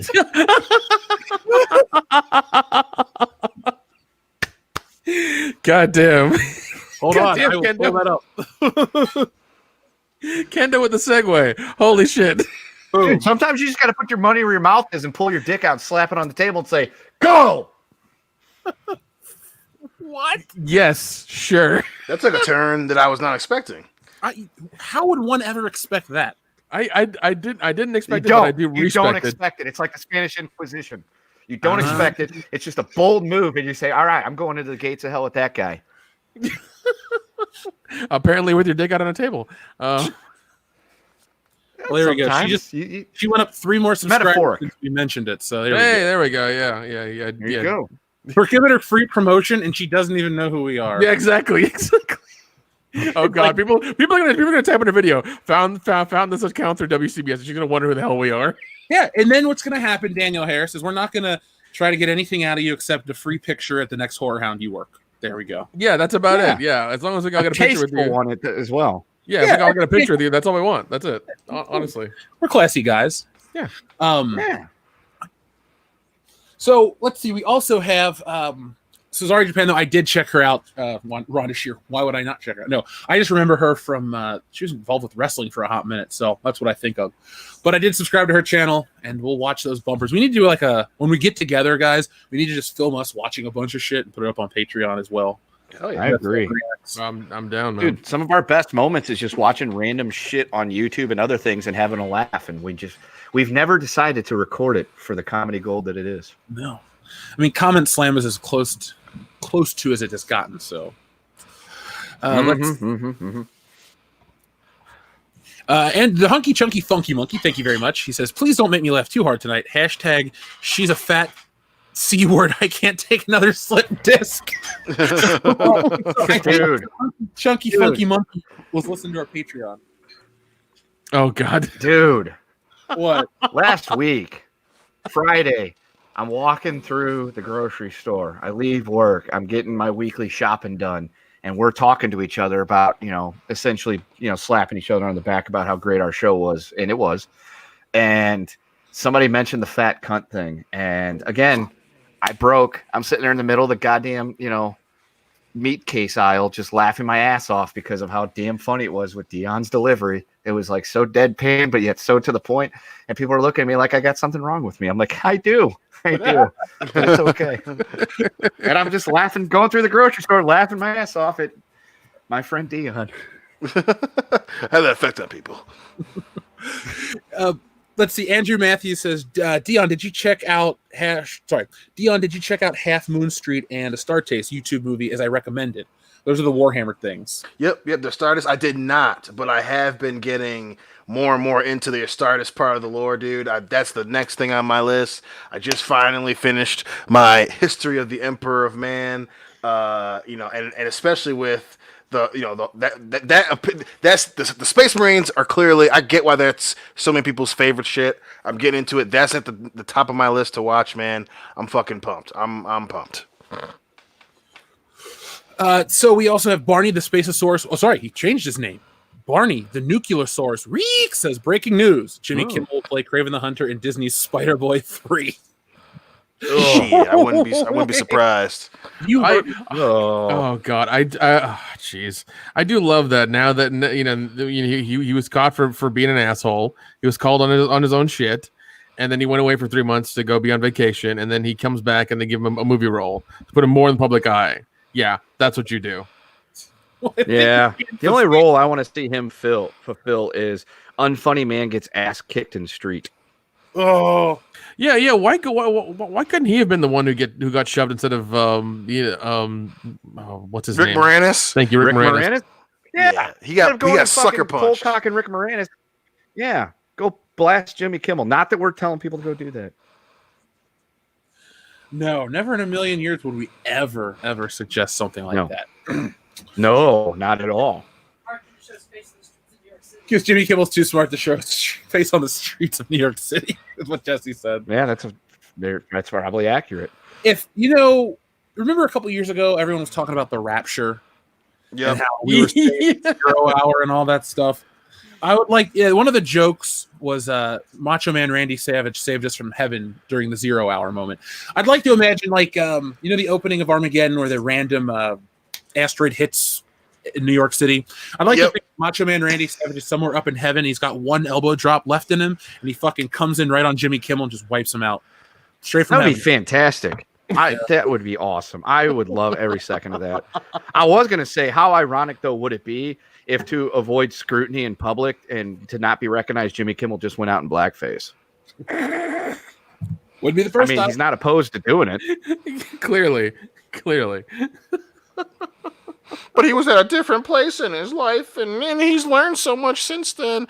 It's like, that's fine. Just say that. But don't pretend to be the moral authority on every other thing, and you hope that nobody remembers the shit that you did. Like that. Or there's the whole, I know I did it, but I did it differently. Oh, okay. So much better. Right. The thing was, the fucking jokes worked, but because you became this pious douche, that's why it backlashed on you. If you would have just been like, we watched. Okay, perfect. Quick segue. Bill Burr. Did you guys see the Bill Burr SNL? Yes. God yes. damn, I love that shit. So good. It hit. It hit so perfect. I think this was the thing. I think a lot of people needed to hear. Because we all get so wrapped up in cancel culture and this and stuff, and we're all like tired of it. But somebody like a Bill Burr coming out and just putting it on one of the biggest stages right now available, SNL, and just to flat out call it out, I honestly said finally. Like, this shit is so stupid for years. Finally, because SNL is so guilty of playing into whatever the safe thing is for a specific portion of the audience. They always go into that. But it's nice to see Bill Burr kind of blow it out of the water. Yeah, I've been watching a lot of his specials on Netflix lately, and the man is fucking amazing. God, he's hilarious as shit. All of them I've watched have been great so far, and it's just like, oh man, he's awesome. I missed a boat on him, but I'm trying to catch up right now, and it's great. But yeah, the whole thing about white women was ridiculous and accurate. Your Gucci footed shoes. You were fine laying around in the blood money. Yeah. I was just like, huh. You're right. Dude, and to hear that crowd, and we've talked about that on this show, when he goes, and then when you slept with the black guy, and then when you got caught, you just said it wasn't consensual. And like to hear that fucking crowd go, oh, like, that was a real thing that happened. We talked about it on this show once, like, that was a real thing that fucking went down, and just everyone just being like, ooh, was fucking awesome. It was just the right gut punch that people need to fucking hear, man. And in his podcast, I think it's Monday Morning Podcast, whatever, is really fucking funny. That's really good too. Yeah, there wasn't just a few nuggets of truth in that. There was like massive boulders of truth in those. Oh yeah, and the thing I love is that he's so fucking great, man. He's awesome. All of his stuff is wonderful. The thing, what was it? He said something about the masks or whatever. What did he say about masks? I kind of missed that one. Where natural selection. He's like, he was just essentially like, if you want to kill grandma, fine, go ahead. It's your choice. Go ahead, kill grandma and grandpa. If you don't like them, cool. Like, it was awesome. Yeah, folks, if you haven't watched it yet, after tonight's entertainment ends over on Miles Entertainment, because it's a drinking stream, so I guess I should pregame during this show to get ready. Don't you think? Get your body Why ready. not? I have. Come on, I gotta look for alcohol. All we have is things we won't say on air. Anyway, oops. Anyway, Ninja Lawyer Steve, thank you very much. He says, if you need any more for Schlocktober, check out Prophecy, the monster movie. It stars Man Bear Pig. No, seriously. Oh shit! Really? Oh my god! I know Prophecy. I've seen Prophecy before. Oh, Is that Man Bear Pig actually in it? Because I'm in if he is. Kind of. Not the actual Man Bear Pig, but yeah, it's basically a mutant bear that kills people, and it makes the most like guttural sound I've ever heard in my life. Does Al Gore show up? No, he does not. So I don't get Al Gore in a cape flying around going, I'm super serial, because that could be a deal breaker. No, that does not happen. Unfortunately. Unfortunately. We should watch a crossover gold. God, Prophecy, holy shit. What's that one movie where Bobcat Goldthwait directs a Bigfoot? like to do whatever. Like, what's the Bob Goldwyn Bigfoot film? Something Creek? Oh man. Oh fuck. Shakes the Clown. Not Is it Schlitz Creek? No, Schitt's Creek is that show with Eugene Levy. Oh, Yes. that's right. That's It's right. essentially a Christopher Guest. Willow Creek. Willow Creek. Okay. I do love like once he quit freaking out and quit doing meth. Like he became real creative. It's amazing what happens when you stop doing meth. Yeah, really. It is. Yeah, you get some mental clarity. You're not just Right. feeding the need. Yeah, it's amazing what happens. Adding and subtraction is way fucking easier. You quit having weird outbursts of just noises. Let's see. Ninja Lawyer Steve, we will check that one out if Nick wants to send us a copy. Oh, dude, Yeah, no, Nick. Prophecy. Oh my God, that's a good one. I'm gonna see if I can find it. Nick's a bad friend that doesn't send people movies. Check your messages, jackass. Yeah. Whoa! Ooh! Ooh! Just for me. Damn. God damn, that was mean and that was cold and that was uncalled for. It's the And I truth. like I'm it. sorry. It's like that. Throwing an elbow in the fucking paint right there. Goddamn. Yeah. This is supposed to be just a fun game, just a little one-on-one, just killing some time. And then Nick had to go take it serious. Yeah, bro. You're supposed to drop me off at the airport, motherfucker. Not break my nose. Oh. I just wanted to give Chuck E. Cheese a shout out. Post nut clarity is a powerful thing. Yeah.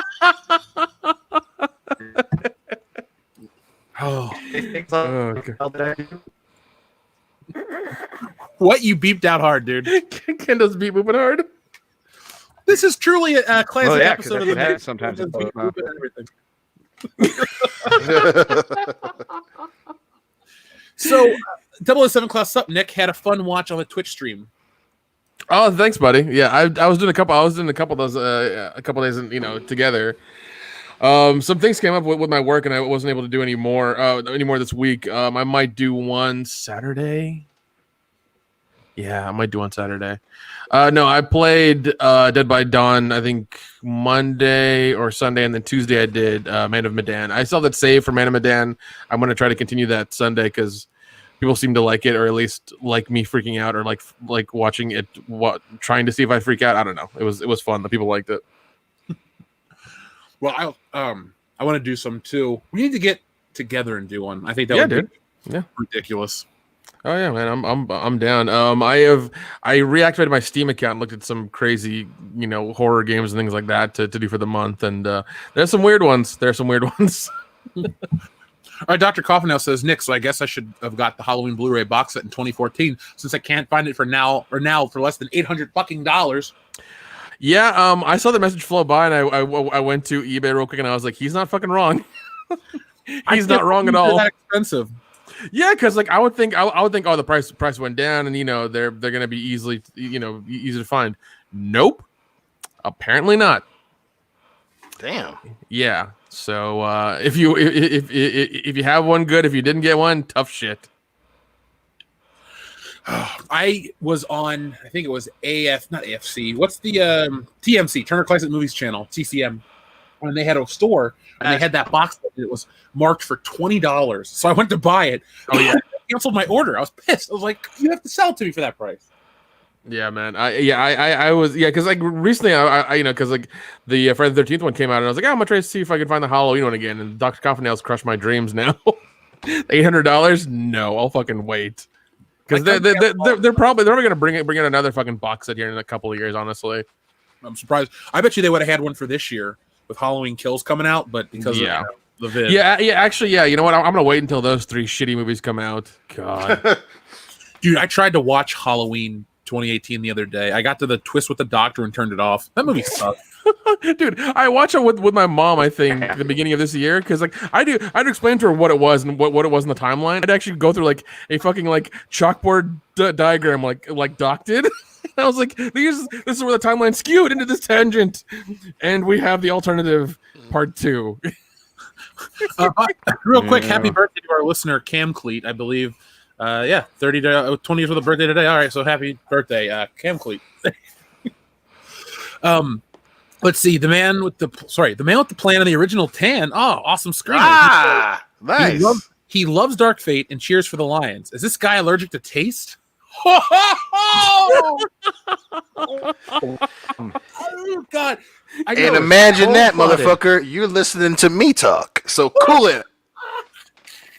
Not the other way around. So fucking cool it. Oh my God, I love that so much. I feel like I gotta step in here and defend my friend. I didn't know you knew the Mount the Plan. While he does love Dark Fate. Oh, Listen. not my I'm glad you beat booped out of that last one, god damn it. Oh, Dr. Meatball says I'm a Giants fan, and even I know that's pathetic. Listen. To be fair, I did make Dion an honorary Chiefs fan, so he does have an out. I do have an out. That's so true. Yes, I do have an out, god damn it.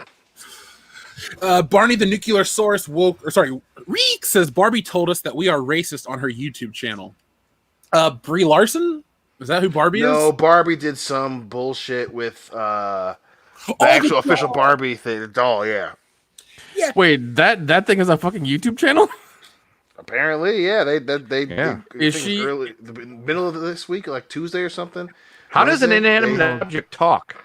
Did they somehow fucking put Paris Hilton's body souls inside of it or whatever? Has that happened? Oh, they got Barbie games and there's a Barbie TV show on Disney and shit. It's a thing.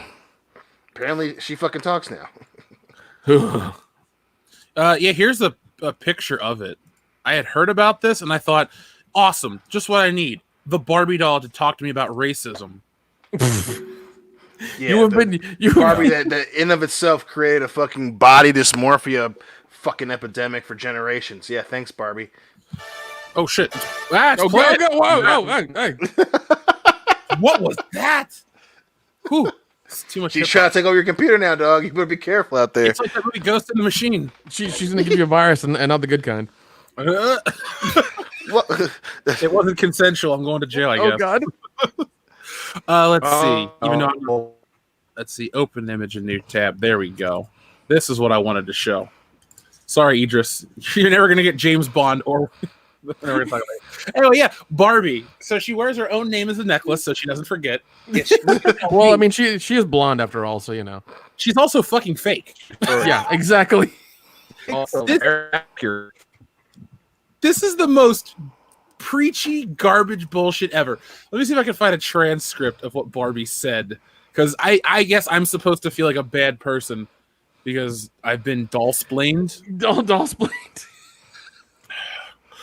Barbie made a viral vlog, and viewers are applauding the doll brand for confronting racism. So, this is dumb. Bitch, you made a polypropylene. Calm the fuck down. Yeah. You ain't look it. Why don't we talk about all the stereotypes that Barbie propagates for girls? Mm-hmm. And they sure shit ain't gonna change the mascot for Barbie into a black doll. So all this shit talking, you know, it's falling on death fucking sentiment. I wish they would get there's a term for that. They're not Bratz dolls. They're not popular. So I don't even know if they make Bratz dolls anymore. But I knew at one point in time Bratz outsold Barbie. That's hilarious. I mean, it's an old art. I've never been a Barbie collector. My mom is. My Aunt Pat's a Barbie collector.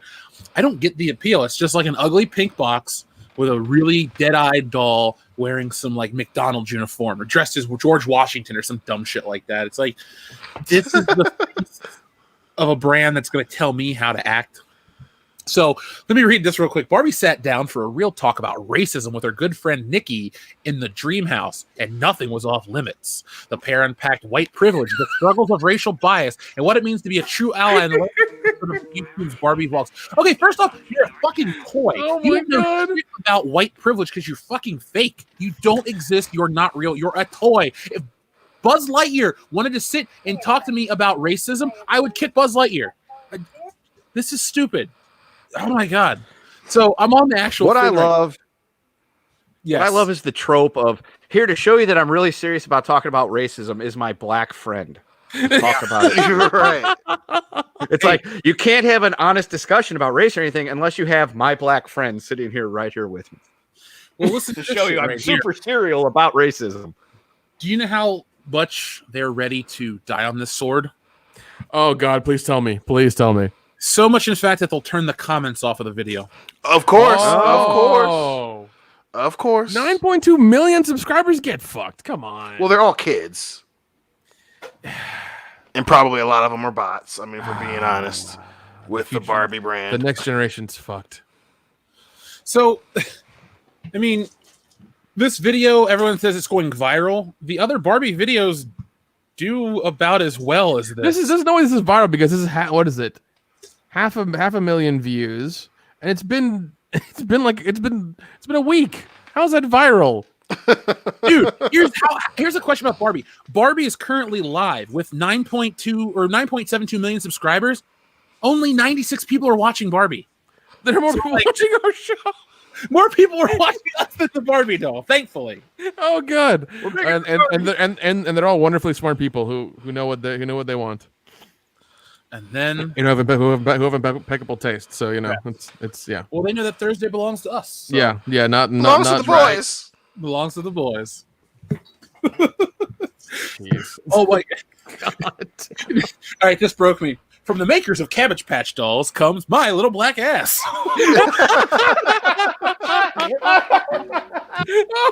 Please adopt my black ass. Oh my God. Dude, we should remake different strokes and just call it Please Adopt My Black Ass. It'll be I'm in. All right, I'm Conrad Bain. Dion is what? Oh my God. Gary Coleman. folks, if you want to see our skits, shows, and all the crazy ideas we have, press that like button and share our stuff for the love of God. And join Patreon.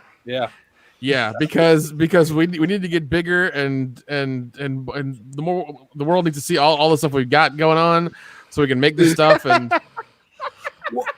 you okay? What are you doing? No. Joseph Bienowicz's comment: "Take my black ass home."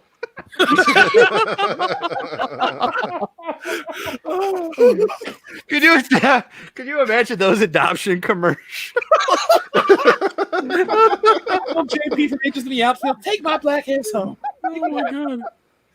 Dion, we should do that as a skit. Yes, 100%. 100%. It could be like you and Jesse adopting me. Like, hey, take my black ass home. Can we get one of those little baby things for Dion where it's just like he has a giant head?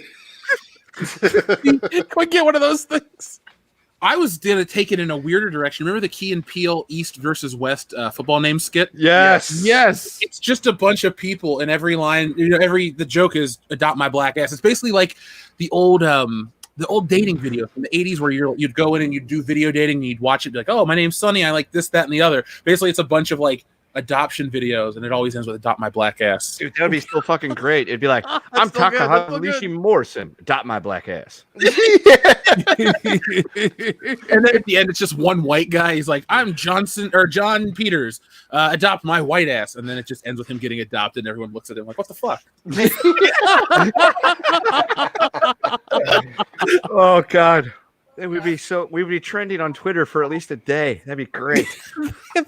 They would love and hate us. Oh, Mostly hate us, but it'd be great. yeah, That's they hate fine. us because they ain't us. That's right. So let's talk about. Oh God damn it! We're talking about black asses. Wait, no, it's not that one. Shit, not Barbie. I wanted to pull Eat Yourself as James Bond again. Crap. 007 Cloud has a wonderful comment if you can read it. 007 Cloud. A shark movie Jeff would like 47 meters down my black ass. Oh, that's deep. It's like the sequel to Deep Blue Sea, Deep Black Yeah. Ass. What's inside? Nobody knows. We just have a Dion just act like the exact same character in all these scenarios, all these movies. It's just different costumes. Just different costumes. That's it. Instead of the Denzel Washington meme, it's just the Dion meme in just like random situations. Yes. Man. Yes. Deep blue with my black ass. But if we did Deep Blue Sea, My Deep Black Ass, you could have LL Cool J come back and Samuel L. Jackson with one arm. Like, imagine the fucking poster. With just like one robot arm. He's like, fuck it, I got it. He's like, hold on to your butts. Hold on to your black ass. Hold on to your black ass. Oh my god, dude. If this was the 90s, they would make a movie and the poster would say, hold on to your black ass. Like, That's right. But we've gone soft. Society has, we have not. We're ready for rounds yes. 3, 4, 5, and 6. Journey to the center of my black ass. I love that one too. Oh god. I want there to be as many My Black Ass movies as there are Friday the 13th movies. I mean, you can't go wrong. My Black Ass 5, Black Ass Beginning. The beginning again for the second My time. black ass in space. Oh god. My Black Ass Rises. My black ass takes Manhattan. Wild, wild black ass. The Revenge of My Black Ass. We're coming straight to my black ass. There we go. Cisco. Ass, black ass. You don't want none. You don't got nada. Look, it's like I told you. Oh my god. Oh fuck. Oh, dude. Okay. First off, TLJ Screwjob, thank you for your super chat. He says you're gonna need a bigger black ass. I know I say this a lot about loving things. I love this one so much from Hammond of Texas. The day my black ass stood still. Never mind. I'll say that off air, not on air. I had an idea for what we could. This movie. Oh, hold on. I'm gonna send it to you guys right now. Okay, gotcha. Talk amongst yourselves real quick. Yes. Oh my god. Folks, this is channel content development in real time. Oh god, we could do 10 movies in 10 different genres and it would be wonderful. Oh, Dude. yeah. 100%. 100%. Oh god. And the trailers would be epic. You've seen his Oh, they would black be. ass Oh in my space. god.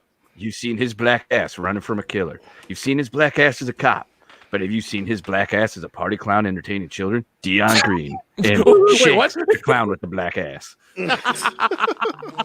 There you go, guys. There's my idea for the day my black ass stood still. What do you think of that? As a Oh my god. Oh, that's Holy wonderful. shit. Load. Oh. Oh my god. Should I just love fucking it, say it? and I'm terrified to put my name on the No, credit. don't say it. Don't say it. It's No. in our chat. It's private. Leave it there. Let's just This is say my Dion's black gonna ass need a seat. wig. Yeah. Here's the thing. It's really it's that's fucking not that's not even gold. That's platinum. Let it sit in our chat. Do not say it. Yes. No, we keep that one for ourselves. We'll just have to buy the movie. Yeah. Oh shit. That one's gonna be on HBO. Can we start get Sasha Grey to be in it? Hey, I'm down. Oh, Yeah. What's she up to? I don't really care what she's up to these days. Let's be honest. a lot of spunk. Oh, a lot. Well, she's full of it. God. God damn. So, anyway, James Bond is many people's favorite fictional character, mine, as well as millions of other people out there. Dion, you spent countless years watching the Bond flick. Same for Nick, same for Kenda, same for myself, same for a lot of people in this chat, and Jesse as well. But the one problem that we've been having as a society is this obsession with race. And not in a good way where it's like, hey, let's make everything better for everybody. It's, hey, how can we go and glorify our differences constantly and keep pushing buttons and, causing problems and not being excellent to each other. So one of the things that keeps popping up is this idea of a black James Bond, that there needs to be a black James Bond. We've talked about it probably 10 times in the history of this show. Every time, I think it's a bullshit thing. I think it's wrong.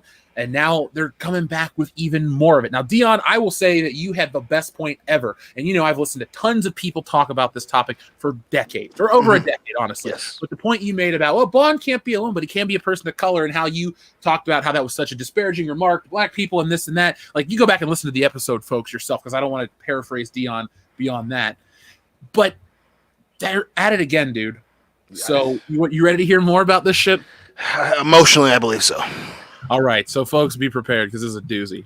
James Bond producer addresses the Tom Hardy rumors, says Bond doesn't need to be a white man. So isn't it funny how Barbara Broccoli can be asked a question about Tom Hardy and then goes, well, he doesn't need to be a white guy. Like, we're not asking about race. We just want to know if Tom Hardy's going to be James Bond.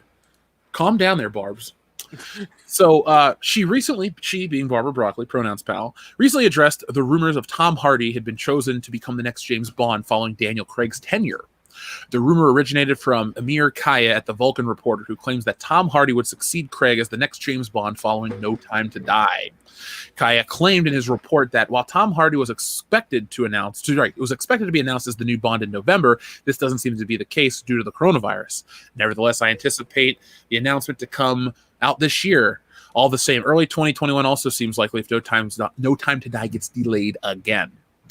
So, Barbara Broccoli spoke to Total Film and says, I always say, you can only be in love with one person at a time. Once the film comes out, then some time will pass, and then we'll have to get into the business of the future. But for now, we cannot think of anything beyond Daniel. So that's a fine statement, but it goes on. So, Barbara Broccoli continues to put her foot into her mouth by saying, not only did she address the rumors, but she also detailed that they will reimagine Bond following the Craig era. Yay. She explained, it will have to be reimagined in a way each actor has reimagined the role. So what's exciting and fun about the franchise, the character evolves. Eventually, when we have to think about it, we'll find the right person, she added. She goes on to say, he doesn't need to be a white man, not as far as I'm concerned. However, she does make it clear that Bond won't be a female. We should create roles for women, not just turn a man into a woman. Fuck the irony you. of that statement. Fuck you, dude. Oh, God. Fuck you. That's such bullshit. Yep. Hey, just in case you all don't notice, we can make new characters for women. Negroes, y'all, we'll give you Bond. We'll try. Y'all need Bond, don't you?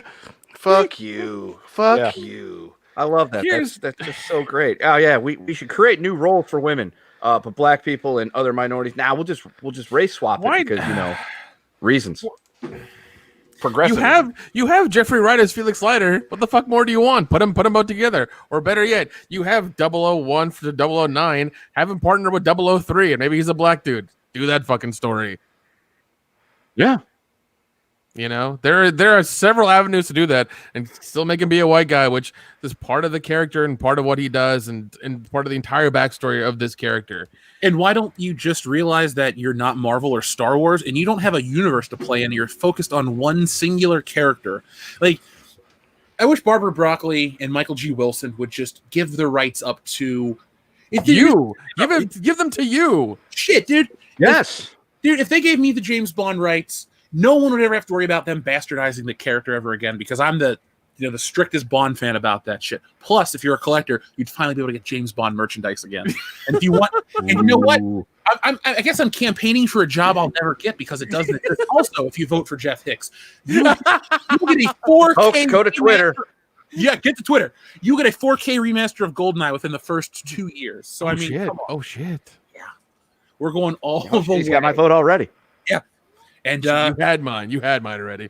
And if you're a toy collector too, Hot Toys is getting the license. No more Big Chief Studios bullshit. We're going Hot Toys and we're getting James Bond dolls. So, yeah, that's what I'll do if elected your new James Bond rights holder. So write in this November, Jeff Hicks of WCBS. Jonathan Hurst, you'd get more than just Sean Connery merch. We would start each toy line with a Connery, a Brosnan, and then we'll trickle down. Man, you could probably bring Brosnan back for at least for 1 or 2 more movies. Honestly, that would be fun. You know what? I mean, if you wanted to get sentiment back, get some attention back, that's exactly what you do. Yeah, but hey, I would look him in the eye and go, everybody deserves a mulligan. This is the time we're going to make it right for your Bond. You're going to get to go out in style. Fuck, we'll kill Halle Berry in the first 5 minutes of the opening. But James! Sorry. Beat it, Jinx. Oh my god. Beat it, Jinx. Where's on the top? Where's she at? What's going on? Well, she enjoyed a good cruise. Oh wait, we killed her in Cuba. Shit. Shit. So this story is the same story that Barbara Broccoli's been promoting for many, many months, better part of a year now. And it's funny. Like half of it's a good message. Like we don't need, women can be other things. They don't need to be James Bond. Awesome, because realistically, it would feel like a skit if you basically watched a woman try to be Sean Connery for 2 hours in a Bond flick. Because men and women are just different. Like it's just the thing. Yeah, we can maybe Pussy Galore would have been much more receptive off the get-go if that was the case. Yeah, he was immune. That's right. Yeah, it's weird, and also why Idris Elba? Why him? Like it's always weird how they keep picking him to be these roles. Like it's a strange. Every black man and Lupita Nyong'o has to be every black woman. Literally with the Gal Gadot shit, someone posted they're like, "Why would you cast Gal Gadot as Cleopatra when Lupita Nyong'o's right there?" Because Lupita Nyong'o is not every fucking black woman. Calm down. Also, Cleopatra wasn't a black woman, so also calm down. This has been a really dumb. She was Greek. Yeah, she was Greek. Yeah, exactly. Did you guys hear about all the death threats Gal Gadot's been getting because of her playing the role of Cleopatra in an upcoming film? Yeah. I hope. I hope but I'm not surprised. I hope she says "fuck you," I'm going to do it, and does it anyways. She's going to. They're going to pay her a lot of money, dog. Well, because like it happened to the actress who played Black Widow, where she was going to play the trans character, and then everyone's like, "Oh, you shouldn't do that," and then the movie just dissolved. Like, Rub and Tug? Yeah, Rub and Tug. Yeah. I will watch Scarlett Johansson in a lot of stuff, but oh well. I feel like I've lost out personally. Especially something involving Rub and Tug. I know, right? We'd be lucky enough that the one time some famous person hears our show, they hear that moment, they're like, "Oh God, this is so gross." Yeah, Scarlett Johansson, for whatever reason, just tuned in. She's like, "I heard these guys really like me. I want to listen to them. Yeah, I'd love to see Scarlett Johansson in something involving Rub and Tug. Oh, that's disgusting." And then suddenly, like tomorrow, we wake up and we have shitloads of mentions, and they're no good. Oh, dude, our audience would love it. I don't care. It's like you guys are trending on Twitter for the most hated podcast ever. Yeah, but our numbers are great. Taking a week off to visit my mom. Yeah. We're now at 400,000. We would get a shitload of subscriber bumps. Yeah, we would. We just did, so that's kind of nice. So, yeah, folks, we're finally through whatever bullshit slump 2020 has given us. So I want to thank everyone for sticking with us each and every week. We told you guys we wouldn't go anywhere. We haven't gone anywhere, and we're not going to go anywhere because we love doing this. So I know people have been reaching out, telling me they like the new videos. We've been getting great numbers on those again. When we talk about taking a new direction, that's what we mean, just making everything better. So if you're new, welcome to the channel. We hope you found us on a good night. We're all in very good spirits. So let's see. Anything else you guys really want to talk about with James Bond? I mean, Dion made an excellent point last time, and I don't really think there's anything else to add outside of her. I don't want to call it racism. I just think it's belittling of. It's definitely belittling at best. Men and James Bond. Well, yeah, no. Whenever they make a character like James Bond, and they just make him another color, make him black just because they can. And just doing it, I was like, "Oh yeah, he's black now." It's like that's dumb. That's the worst thing you can do for a character. Instead of starting from the beginning, giving him a backstory and building the character up, from minute one, just switching him like that. That's probably the worst. That's probably the most racist thing you can do. To be honest, like that's bullshit. That's entirely bullshit. The last part of her comment is like the most damning thing of all, where she says, "Seriously, we're not going to make him a woman. She should have her own character." But we wouldn't rule out turning him black. Oh, yeah. Okay. Like that's the most biggest fucking bullshit. You know what? When I get back from my mom being out here, I will make a video calling her out on this shit because it's really messed up. Like it's low. I don't like to be that guy. It's like everything's racist because I don't call that shit out. You know what? You give people enough rope, they'll hang themselves. They'll disappear. They'll Darwin Award themselves out of existence sometimes. But this is one of those things where it's like you're trying to be so progressive and this good feminist, but you just disparaged all men and black people. Like you need to really. And here's the thing: if it was a one-time quote, I could understand that it was I was misquoted or it came out the wrong way. I apologize. But you said this twice. Yes. You're gonna say it again. Yep. And here's the thing I love to bring up about Barbara Broccoli, and I hate to say it too, but Stephanie McMahon. Your dads created empires.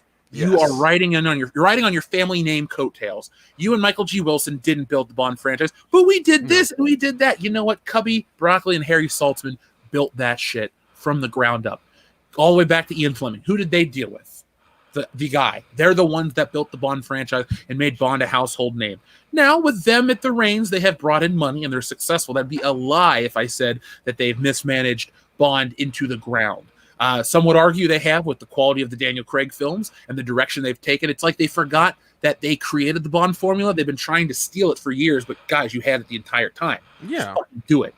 But, Skyfall was the first billion-dollar Bond picture, and you had Spectre and all the Casino Royales and Quantum of Solace stuff be successful. I'm not taking that away from them. But what I am saying is realize that this empowering thing that you're trying to do, this legacy that you're trying to leave on Bond, that's not your responsibility. All you are is a Sherpa up a mountain. You're just supposed to guide the James Bond franchise into the next stage, not off the cliff. Like, seriously, if you make Bond anything besides a white dude, you're gonna lose your audience, and your audience isn't a bunch of white dudes. You gotta stop thinking, Hollywood, that just because people complain on the internet about race swapping, that it's all white people bitching. Dion and I aren't white. Nick's not white, and we're bitching about it. Yeah, we're bitching about you killing Luke Skywalker, ruining Han Solo. Thank God Indiana Jones can't get made because you'd ruin that character too. It's like that mentality that it's a bunch of angry white dudes on the internet is false. It's millions of people from different walks of life that don't like your bullshit. Okay, so please become self-aware and stop saying shit like this, because this, honestly, straight up is one of the worst, PR positions to take. You don't even realize how fucked up what you're saying is. That's what's so funny, is that she's so certain that what she's saying is they're gonna love this. At no point is someone saying, hey, shut up, stop, don't, no, stop talking. Don't say it that way. Don't say it that way. Don't say it that. She fucking said it that way. Why am I even working here? God, yeah, and I really do hope that Jeff does get the rights to the franchise, even though that'll probably never happen. But I really do hope that does, because if it does, that would be awesome. It would be awesome. Here's the thing, Nick. Here's how we build our Twitter campaign. Jeff Hicks, tremendous Bond fan. He should run this thing. And when they say no, he doesn't this, that, and everything, like, why? Because he's black. Oh, I like it. Just like how we're going to get you married to Brie Larson. When she turns you down, it's like, why? Because he's brown. Oh, there we go. Trap them in their own web of lies. It's how you beat the woke. You use it against them. We live in this world where you have huge action stars. The thing is, we've had it for decades. God, better part of 3-4 decades. Shit, Bruce Lee's 40 years ago, almost. Big Boss dropped. We're having, action stars from different ethnicities, walks of life, whatever. It's not new. Please stop, Hollywood. Please stop trying to tell us how you're progressive. Dude, Young Ripper says, stop trying to fight the dragon. Yeah, exactly. I mean, I love when he says that shit. I fucking love it every time. But yeah, I mean, we Wesley Snipes in the beginning of the 90s, like Passenger 57 and Money Train and shit like that. Like, how are you forgetting that man and all the movies he was in, all the crazy shit he did? Come on now. Yeah, IRS didn't forget him. Yeah. Well, he's had a comeback, so good for you, Wesley. Good for you. Yeah, God, the woke left is like your girlfriend or your wife. As long as you agree with them, they're fine. The minute you disagree, fucking war rages on. Ouch. If that's the case, you need to reevaluate who you're marrying. Yeah. Nick, Bree is not the one. Yeah. She might be pretty to some people who like that cold stare. She's the one for the money that we want to get. That's true. That's true. We need a small I ain't signed no prenup. That's right. Get the lawyer on the phone. You ain't signing that shit, bud. Yeah. Call the kosher one. She really loves you. She wouldn't make you sign it. There you go. That's true. That's Nick, true. there's your answer. When she's like, can you sign this prenuptial agreement? If you really love me, you wouldn't make me do it. And also, you're making me sign it because I'm brown. Yeah. Is it because I'm not white like, everybody else that you're making me sign this prenup? There you go. There you go. Beat them at their own game. It's funny for us having topics that people like to label as outrage culture and outrage topics. I don't think we're really outraged over these things. It's just disappointing. Yeah, I mean, especially the whole Bond, like the Bond thing. I think is like a constant thing because like I grew up with it. You know, I was a fan of it as a kid. I would watch it. You know, I think my uncle gave me the tapes from the TBS stuff during Thanksgiving, and that's how I was introduced to them. And I love them ever since. And then I think my good friend from high school, Brad, was a giant James Bond fan like you. And we would watch them and talk about them all the time. He had the VHS tapes, he had the DVDs, he's got the Blu-rays now. Like he's a big fan, you know. So I mean, like it's been a constant thing in my life, and I'm very thankful for it. And I mean, I love him all. And once again, he's a white dude. I don't fucking care. It's a good character. Let it go. Yeah. It's funny how it's like that story about the two little kids playing together. And they never knew the race thing. They just saw each other as like friends. But it's the parents that made them think about it that way. That's what society is. Like we find what we like and what's cool. You know, you like the Power Rangers or whatever, the X-Men, stuff like that. You gravitate towards different ones. You know, it'd be really messed up if somebody goes, Dion, I bet your favorite Power Ranger is Zach, and he goes, why? Right, right. You clearly like Tommy, the white or the Green Ranger. It's Kimberly. Yeah. Or if somebody's like, Jeff, you should like Zach. I'm like, no, I liked Billy first and then Tommy and now Jason. So it's like, Zach, sorry. I think the Black Ranger is the best looking costume. That helmet and just the helmet combo and the suit really looks awesome. But like, he's a fine character. But like, to make, or, you know, you can't like Wolverine. You have to like Bishop. It's like, I don't have a curl. Why should I like God? Yeah, I don't want no face tattoo. Fuck you. No. Let Mike Tyson like Bishop. Yeah, but say you're not Mike Tyson. Hey, get out of here. Don't be disparaging Iron Mike. I love Iron Mike. No. Wait, I'm not allowed to. Rocky Marciano forever.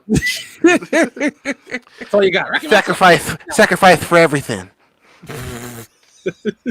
Yeah, see, sometimes you go in, you got a plan, and you're gonna like your favorite characters, but then they're like, no, you can't like him because he's black, and you're like, why they pop you in the fucking mouth and eat your heart? Jesus. So, did I mention? Let's take this down. Anything else we want to add about James Bond before we keep moving on? We have a lot of Leave him open. Leave James Bond alone. Yeah, go back to the 60s and 70s with that shit, man. Come on, we need it. Well, I did. Also, Barbara, get somebody to write out what you're going to say ahead of time and just double proofread it. Sound like an idiot. Proofread it. Because to make an amazing point, you totally shit on an entire group of people. Yeah. It wasn't even that amazing in the first place. Yeah. Where I actually had the perfect casting choice for James Bond. I hope you guys agree with me. Right there. There we go. Boom. If we can get him back. I know. Let's get some stem cell research going. Just bring his ass back. Obviously, don't leave him alone with Barbara Walters, but yeah, man. Let's do it. She deserves it, though. Hey, that's right. She deserves it. Women have to get the last word in. I'm like, damn, Sean, stop. I could only imagine that. An evening out with Sean Connery. He's got a really good backhand. I should. She's having the salad. Yeah. Sir, that'll be $3.50. Here's $5. Oh, thank you, sir. You have a good evening. Welcome back, or come back anytime. I said, have a good evening. And he just slowly raises his hand.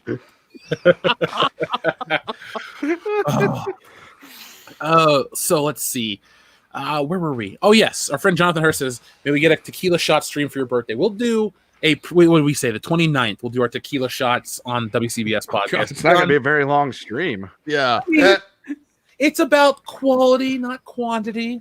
I think that people would be very happy with a 12-minute stream of us passing out, screaming. They're like, here, quick, take a shot for every year you were alive. Oh, fuck. Okay. 5 minutes later. Hey, you know it's great, guys. I think you just a bunch of. That's it. That's the whole show. That's the whole show. And?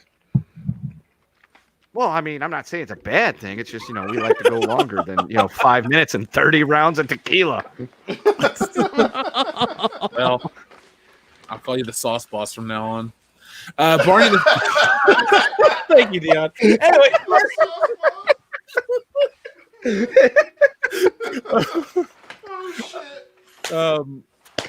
Oh God, I need to go home. Wait, I am there. So let's see. Barney the Nuclear Source Reeks says 1996 Scream. Yeah, if that's the movie you're saying the great ones stopped with, I'll say Scream is a classic and it really resonates with a lot of people. Nick, you're a fan of Scream, right? The first one? Yeah, man. Yeah, The first one is fun. Yeah, the first was fun, and it was the first. It was the first time I knew I realized what meta meant and what they were doing and the rules of like once Randy mentioned the rules and I was like, holy shit, he's fucking right. Like I had no idea what that was, and then as time went on, me and my friends would constantly watch horror movies. We'd look for the person like not smoking weed and not fucking and not drinking, and it's like, oh, they're gonna survive. Like it was a constant thing, but yeah. I do love the first one. They do not need to make any more than they have now. Honestly, I think 3 was enough. They didn't need to make any more than the first one. That's true too. But you didn't like Roseanne's sister being the killer in number 2? Come on, Lori Metcalf, bro. She's almost as miscast as she was in Uncle Buck when she was playing the sexy neighbor. Oh God, those are very accurate statements, Jeff. I'm not going to discredit those. Oh God, yeah, and then they made the 4th one with Julia Roberts' kid, which is always a fucking mistake. She can't act herself out of a paper bag. And now they're making a 5th one. Yeah, how she got her job. Well, now they're making a 5th one where they're all geriatric on fucking walkers. Well, let's give Emma Roberts a little credit. Her dad's Eric Roberts, so she had to work a little hard. Aunt Julia couldn't just come in and, I'm sure she did. Anyway. Let's see. Barney again says, I would never see Maroon 5, even if it was for free. Yes, I'm right there with you. Yeah, that's oh God, you mean you don't want to see him take his shirt off and these awkward tattoos? Yeah, that is like the whitest guy in the world with the most like wannabe thug tattoos ever, and it just does not work. It's like, dude, you can't pull. It's like you can't pull off the fucking Tupac, belly tat. It's not gonna work. You are super fuck. You make me look not as white. And why are you so willing to show us your nipples, Adam? Like, come on, dude. I want to watch the goddamn football game, the halftime show, not you parade your nipples around, bro. Now, Dion, That's right. This gave me an idea. Ooh, for a movie. Okay, it's the two of us. You know that movie, Mike and Dave Need Wedding Dates? Yeah. So it's the story of us. Now, Nick, Kendo, you're in the story somehow. We'll figure that one out. But here it is. So you and I, Dion, have this agreement with our fictional wives that we get one night to be single again. So we decide we want to pick up as many middle-aged white ladies. So we go to a train concert, and the whole movie is us at a train concert picking up middle-aged white ladies. Do you want to be in this film with me? Is a pig's pussy pork?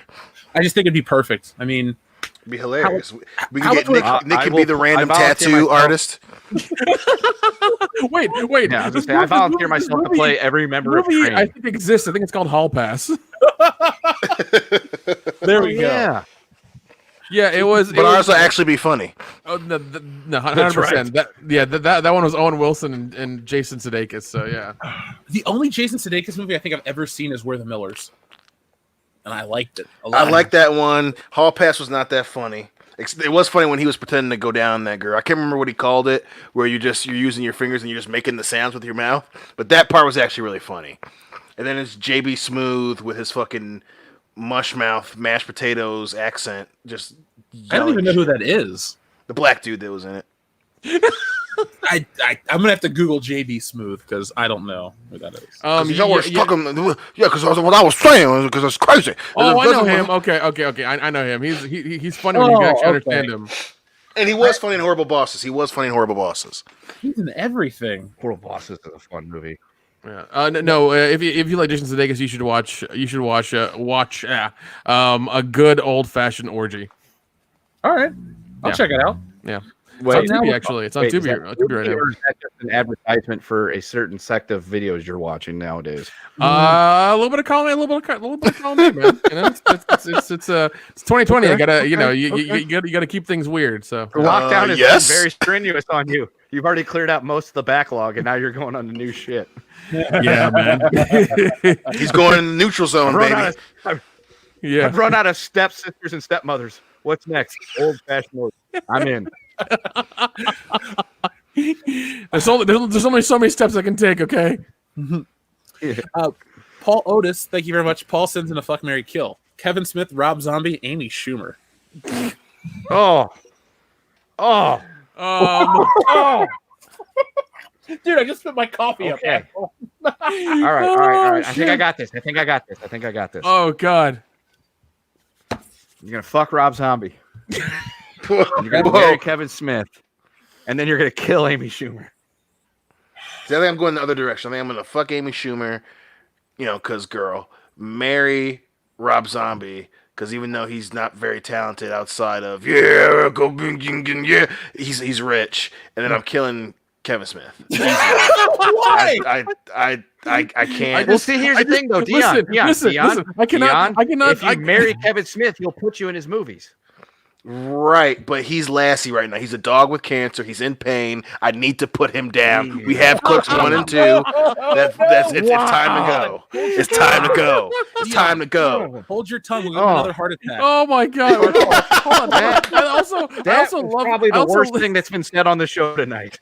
I also love like how Dion's willing to change his wardrobe to the Rob Zombie wardrobe, to the poser wardrobe, immediately. Hey, I'll take that shitty Halloween 1 and 2 movie. He's gonna be like goth Dion or something. It's gonna be hilarious. Okay, he's gonna wear so much black eyeshadow and black lipstick. It's gonna be fucking ridiculous. Yeah, I'll have fucking anarchy t-shirts on all the goddamn time. It'll be an interesting look. The affliction is real. Oh my God. Okay, well, let's see. I'm going to fuck Amy Schumer because of the same reason, woman. Definitely going to kill Rob Zombie because fuck that guy in his ass. And well, maybe you should fuck him instead of. No, bro. You're the one wanting to be his African goth goddess. Okay, so you take that. African goth goddess. God damn it! That should be our meme contest of the week. Make Dion an African goth goddess. Oh God! That's it. Bonus points if you Photoshop him with Rob Zombie. More bonus points if you do it with White Zombie. Okay. Everybody needs to think of putting Dion into the movie The Craft. Okay, think about that. In each witch on the Craft poster is the different level of goth that I'm going to. Yeah, and I married Kevin Smith because that man needs a hug right now. Okay, he really does. His wife ain't giving him no pussy. His fucking kid hates him. He needs a hug right now. Okay. I didn't realize it was that bad. Shit, I feel bad. Have you seen him lately? He's not very happy. Okay. No, I mean I understand why. I saw Yoga Hosers too. Okay, I'm gonna obviously follow suit and kill Rob Zombie because you fucking ruined Halloween, dude. Like, it's a personal one. It's a personal one. Okay, so then I guess I'm gonna bang Amy Schumer because the whole girl thing, and I'll marry Kevin Smith because you know what? All we'll do is smoke and play video games and watch comic book movies. There's no love there. Yeah. Like Frank and Charlie, they're a domestic partnership so that Charlie can get on Frank's insurance. That's all it is. It's like a green card marriage, except I'm from Ohio. So let's see. We also have K282 who says, or we read this one. We had a 63 vet videotape reverse machine. Yeah. We did talk about that one. Logan Michael, anti-Funko Pops, says, Pop's gay. Yeah, they're not going away anytime soon. Did you guys you know the company, or I think Funko does in the Super 7, those little reaction figures? Yep. Did you see who they got the license for? No. Power Rangers. Really? Mighty Morphin Power Rangers. They're going to have those coming out soon. Oh, the little retro figures? Yeah, which is weird because they've never had Power Rangers in that format before. And people were like, what about the small ones? Jeff, they had way more articulation. They always bent at the knees and did shit like that. So this is going to be interesting. If they look good, because I've only seen pre-order images and renderings of the toy, not the actual toy. If it looks cool, I think I'm going to give it a shot because it's kind of weird and different and funky. And I mean, the first set of figures, Dion, is Jason, Tommy, a Putty Patroller, the Megazord, Pudgy Pig, and Rita Repulsa. Okay. Hell yeah. Yeah, so wish they weren't $17 a piece. But That's steep. That's damn steep. That's a rough one. I swore once I got all the SH Figure Arts Power Rangers, I'd never get any more.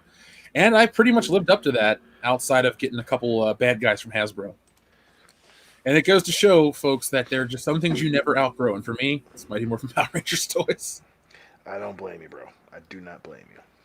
I was talking to Salvador. We were talking about the new Hasbro Dragon Dagger versus the old stuff, the Bandai Legacy Collection. So, folks, you guys should definitely be subscribed to 2 Cent Toys and check out Sal's toy reviews. He's been growing his channel. He's been putting out a lot of great content and putting in a lot of work.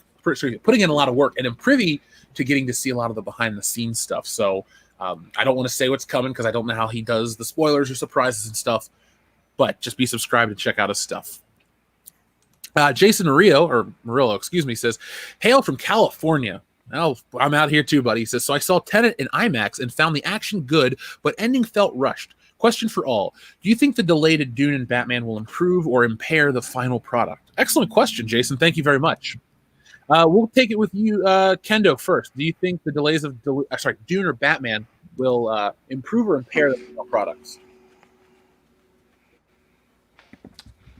Beep, boop, beep, I guess. Did he drop? Okay, What? Nick. Oh, wait. I was getting a beer. Oh, fair.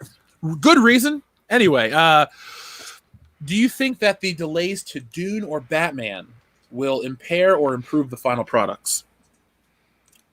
Ooh, that's a really good question. I'm going to go with default on improve because it allows them more times to fix any things they do wrong with it. Dion, what do you say to this question? Fuck, that's a tough one, man. That's a tough one. I know. I think that I'm going to say improve as well, because again, they get more time to fix stuff, and also you give them the opportunity to kind of be back in that wave of getting interest, because if they come out now and kind of in theaters, kind of on VOD, you may not get the reception that you want. Give it a little time, let it come out with a bang. People are going to be a little bit more receptive to the whole event. Nick? I'm going half and half. I'm going Dune will improve and Batman will go to shit.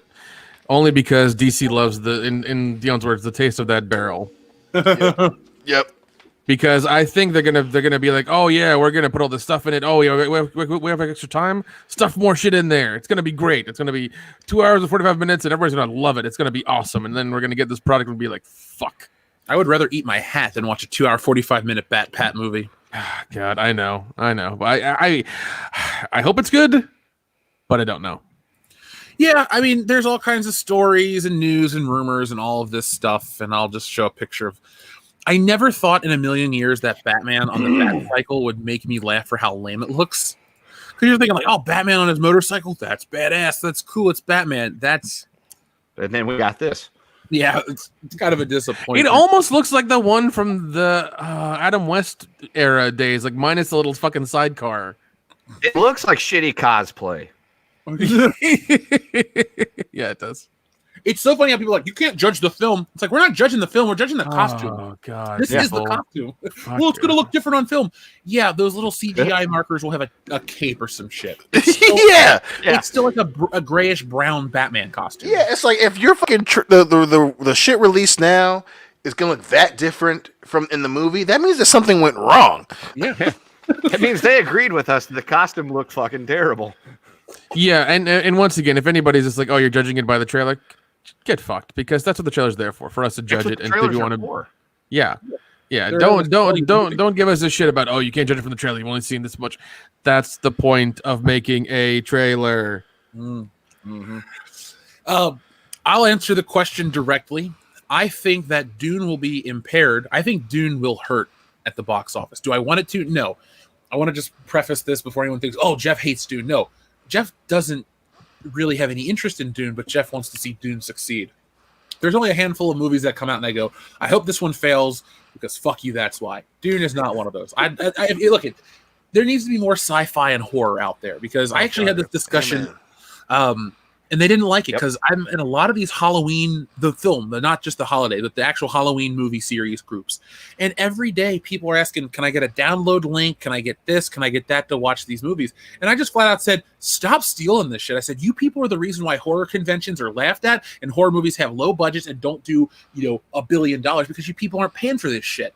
The genre could be bigger if you guys put it out there. You guys bought the stuff instead of stealing the stuff. There's the one time where I'm like, John Carpenter may get a quarter or something, but you know what? Every year that a Halloween Blu-ray sells means they're going to keep the movie in circulation because it's popular. All your downloads don't do dick. Yeah, you get to watch the movie, but think of all the other people like me. I love Logan Michael too. We love to pick up our NECA Michael Myers figures. If people didn't buy those Blu-rays and DVDs and videotapes and all that shit for decades, they would never make merchandise. So all the horror fans are basically cutting themselves out of existence. Yeah, and this is the same thing with Ash vs. Evil Dead. This is the problem they had because they were because Sam Raimi was ready for 5 seasons. He was ready. He had them written out. He had them done. And they only went to 3 because all these horror fans were like, I don't want to get 7 days free of Stars and watch every episode immediately and then quit it. It's too much work. It's I don't want to have to pay for it. Whatever. It's like you have it for 7 fucking days for free. Watch your episodes and move on. And then once it comes out on Blu-ray, fucking support it and give it money. Buy the actual Blu-ray. Buy the stuff. Yeah, you're retweeting about it. Yeah. You're retweeting it, or you telling people you're watching it on Facebook to make a dumb post doesn't do shit for the show. And that's a problem. Like that's the thing I hate. That's one thing I fucking hate about horror fans. Ones who act like they're like higher than thou and they're all about it. It's like put your money where your fucking mouth is. Buy this stuff, invest the money into it, and keep it alive. That's why I've had a Shudder account for as long as it's been around. Okay, I don't watch it all the time. I don't use it all the time, but damn it, I keep giving it money so that they get more, so they can get more cool stuff, more awesome things, more original movies. Dude, I would want to say to some guys like, dude, stop getting yourself tatted with Jason Voorhees shit unless you're buying this shit too, because I'm showing my love to the franchise. That's awesome, but keep it alive by legitimately keeping it alive. Right. Cool to have a sleeve of Jason Voorhees kills, but it's even if Amy Steele doesn't get but a penny on a residual from a viewing of Friday the 13th or something, it's not even about supporting the actors. It's just letting these companies know that you like this shit so you get more. That's all it boils down to for me. Yeah, and they'll make Star Wars content, or they'll make Star Wars toys forever, even if there aren't movies anymore, because people keep buying them. So and they phase out characters they don't like. Yeah, and that's the thing. That's the easiest thing you can do as a consumer is vote with your wallet, which is really easy to do. If you like something, pay for it. I mean, especially in God, for the love of God, do not steal indie movies, especially indie horror movies. Please don't. At least rent them for $2 or $3. At least do that. I'm not asking you to spend a lot of money. $2 or $3 on Amazon, Vudu, whatever.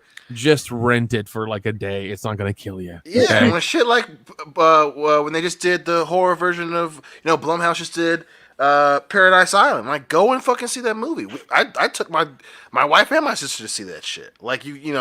That's the thing that is the downfall of horror fans. Is it's this reluctance to let horror be truly mainstream, and don't get me wrong, you want to dress up at a horror convention, that's fine, but you have to support this shit. Only going to horror conventions is not enough. We get movies like fucking the Black Christmas remake because they want kids to spend money. They don't want the hardcore fans to spend money because we don't. I fucking love I got that 112 Jason figure. You got to put money in this shit, guys. Go to see the movies. Right. I mean, I make the same thing about music. I don't buy a ton of albums, but if I'm going to buy somebody that I've never heard of, in college, it's Silver Sun Pickups. They were pretty cool. I'm going to buy their album. But I would stream what else because it was screw it. But independent stuff and smaller end stuff, I always buy. And Nick, I did get one of those Michael Myers lunchboxes, by the way. Oh, so yeah, nice. So did I, man. And also, I know it's Halloween. I'm going to promote one of my friends' local bands, Casket Creatures. Springwood Slasher guys. Yeah, Springwood Slasher. Yes, that sounds awesome. I still listen to it. Yeah, those guys are fun. Yeah, they're a horror nerd, hardcore punk band. I love them to death. Fucking, I miss their goddamn shows too. I saw one in January of this year, and I fucking miss them. Pisses me off. I can't go see them. But no, they're on Spotify. They're on Facebook. They're on iTunes. They're on Twitter. They're everywhere. Go look them up. Go support them. They have their own. I'm pretty sure they have their own YouTube channel as well. I'll post that in the chat here in a second. But I love those guys. I could easily steal their music. I could take it all. But why? Yeah. Every time I go see them, I always will buy a piece of merch. I'll buy a hat. I'll buy a pen. I'll buy a CD. Even though I've got 8 of them, I don't fucking care. I'll still buy it because they're my friends and I want to support them. I was gonna say it's like us at a horror convention. Nick, where do we usually spend most of our money? Indie horror. Yeah. Yeah, I mean, I think the last convention we were at was Indianapolis Horror Hound. I spent $200 on indie horror like Blu-rays and DVDs. Yeah. Yep. You know. I've been with you. Oh yeah. Dude, these guys know. They see my backpack full of these crazy Blu-rays of things I've never heard of before. You know, and I'll buy them and I'll watch them. I love them. We had a plan for this year. It was going to be you buy this half, I'll buy the other half, and then we'll switch. Yeah, that was a plan. And we all win. The Covis took it. Yeah. And one thing too, folks, we talk about supporting your favorite IPs. That's why sometimes if you support your favorite IPs and you're patient, you'll eventually get this. So there you go. I'm finally gonna get my actual figure. Yay! Yes. Look, it's a non-moving little figurine, but you know what? I'll take it. It's Axel Foley. So it's finally gonna be a thing. But yeah, sorry about going off on that little tangent. I mean, clearly streaming and all that stuff can be legit. Like, I can't believe I actually pay for music. I have that Google Play Music. Yep. But they keep wanting me to switch to YouTube Music, so I think I'm just going to cancel because I don't want to. Yeah, I'm probably going to end up switching to YouTube Music. But yeah, I mean that's one reason why. Yeah, I mean it's we're slowly getting closer to that lack of a middleman between the consumer and the people who actually create it. But that's one reason why. Obviously because also I hate fucking commercials during streaming my music, but. Yeah, dude, it's just shit like that. You have to support it. Like, you have to fucking spend money. Smaller independent movies. I have zero problem spending the $2, $3, $4 to rent that shit. Because that's how they know that this shit keeps going. That's how they know that people want to watch this shit. And horror fans are still in that mode of well, it's our thing. Well, if it's our thing, we got to spend some money, son.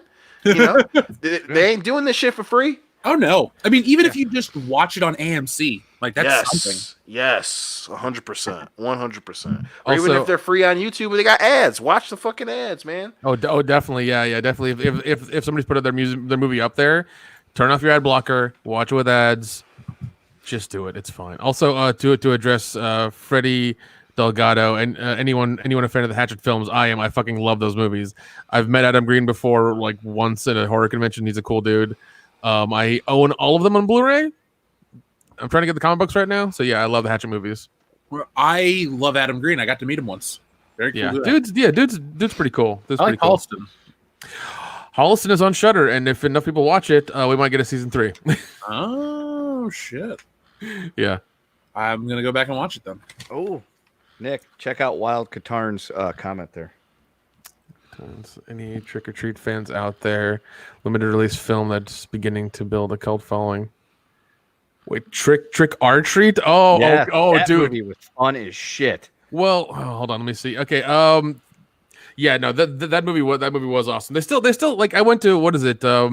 Spirit Halloween earlier. They're still selling fucking Sam stuff of, like, the Sam character. Yep. Holding the lollipop and shit like that. So they're still selling that shit. Dude. Shit. You go to Big Bad Toy Store, there's stuff that posts on the front page, and like anytime there's horror or anything, it's always like 85 versions of Sam. Yeah. He's a popular little character. I used to sell art prints of him. Remember? Oh yeah, I remember. So, I forgot to actually answer Jason Foley. I think Batman will be fine no matter what. It's Batman. It might not. I don't think it'll ever flop. But I don't think it'll reach, $1 billion heights. That being said, though, I do think Dune will suffer. Dean Domino, thank you very much. He says, owned the VHS Star Wars special editions. Empire got damaged, so it's the OT film I've seen the least. Also never owned Episode 2 on any video format. Dean, you and I are similar. I didn't own Episode 2 until I got the Blu-ray set 9 years after the movie came out. And again with Revenge of the Sith. But I did go see the movies right away. I don't know like my love of Star Wars hadn't died, but I definitely had battle lines drawn for prequels, original trilogy. And when it came to original trilogy, price was no object. I mean, yeah, I was like 15 at the time, so there wasn't a lot of money to spend, but still, it's like, oh shit, this TIE fighter looks cool, I'll get that. This clone trooper dropship, that's a cool ship, but it's, Han Solo didn't deal with it, so no, I don't want it. But God, Star Wars tapes. Jesse had the Faces trilogy growing up. I had the special edition. Dion, which version did you have? I had the special edition. I think I had special edition. I might have had the. I think I had special edition. I want to say I did. And then Nick, which one did you have? Oh, I had the original one. It was the one in the black box where had their faces on the edge of the tape. Yeah. Yep.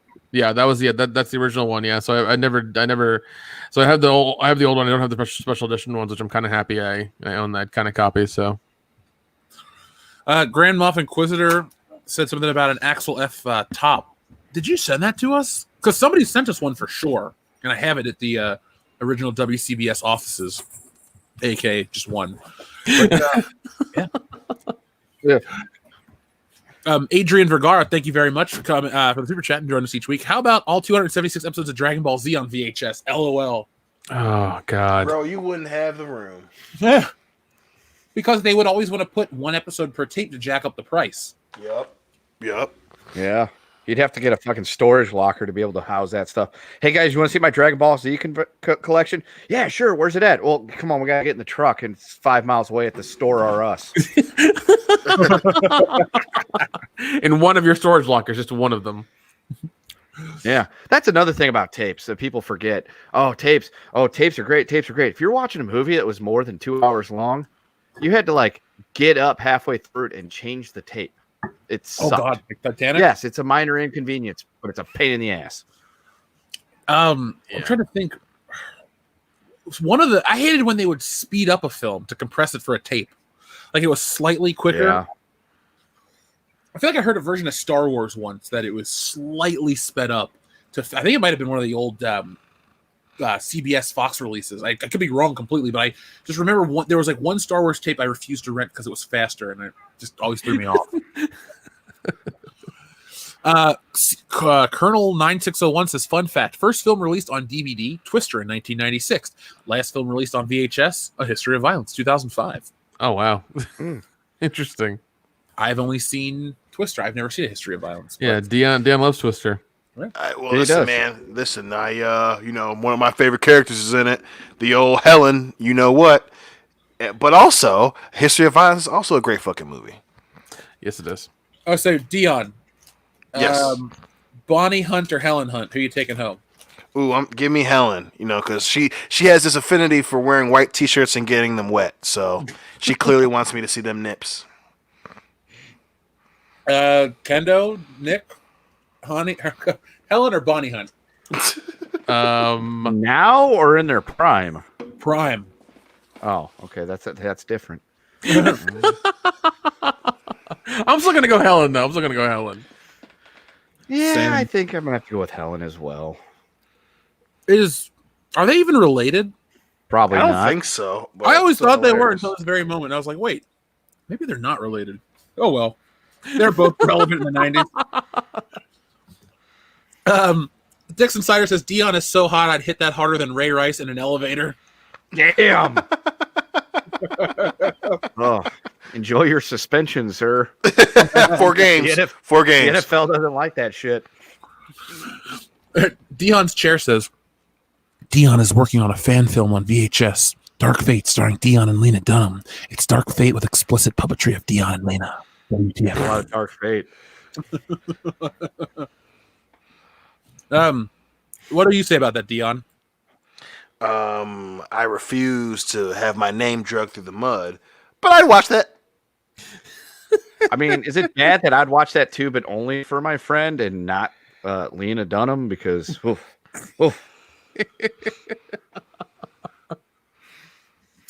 Oh man. And we'll read one more from Grimjoy for now. He says, the only thing that would make this picture better is if they also Photoshop Rey sitting in front of them. And I guess this is the Luke Skywalker comment from earlier. No, he spells it R-A-Y. Is he talking about Ghostbusters? Was it the Ghostbusters thing? Like when we look at the VHS?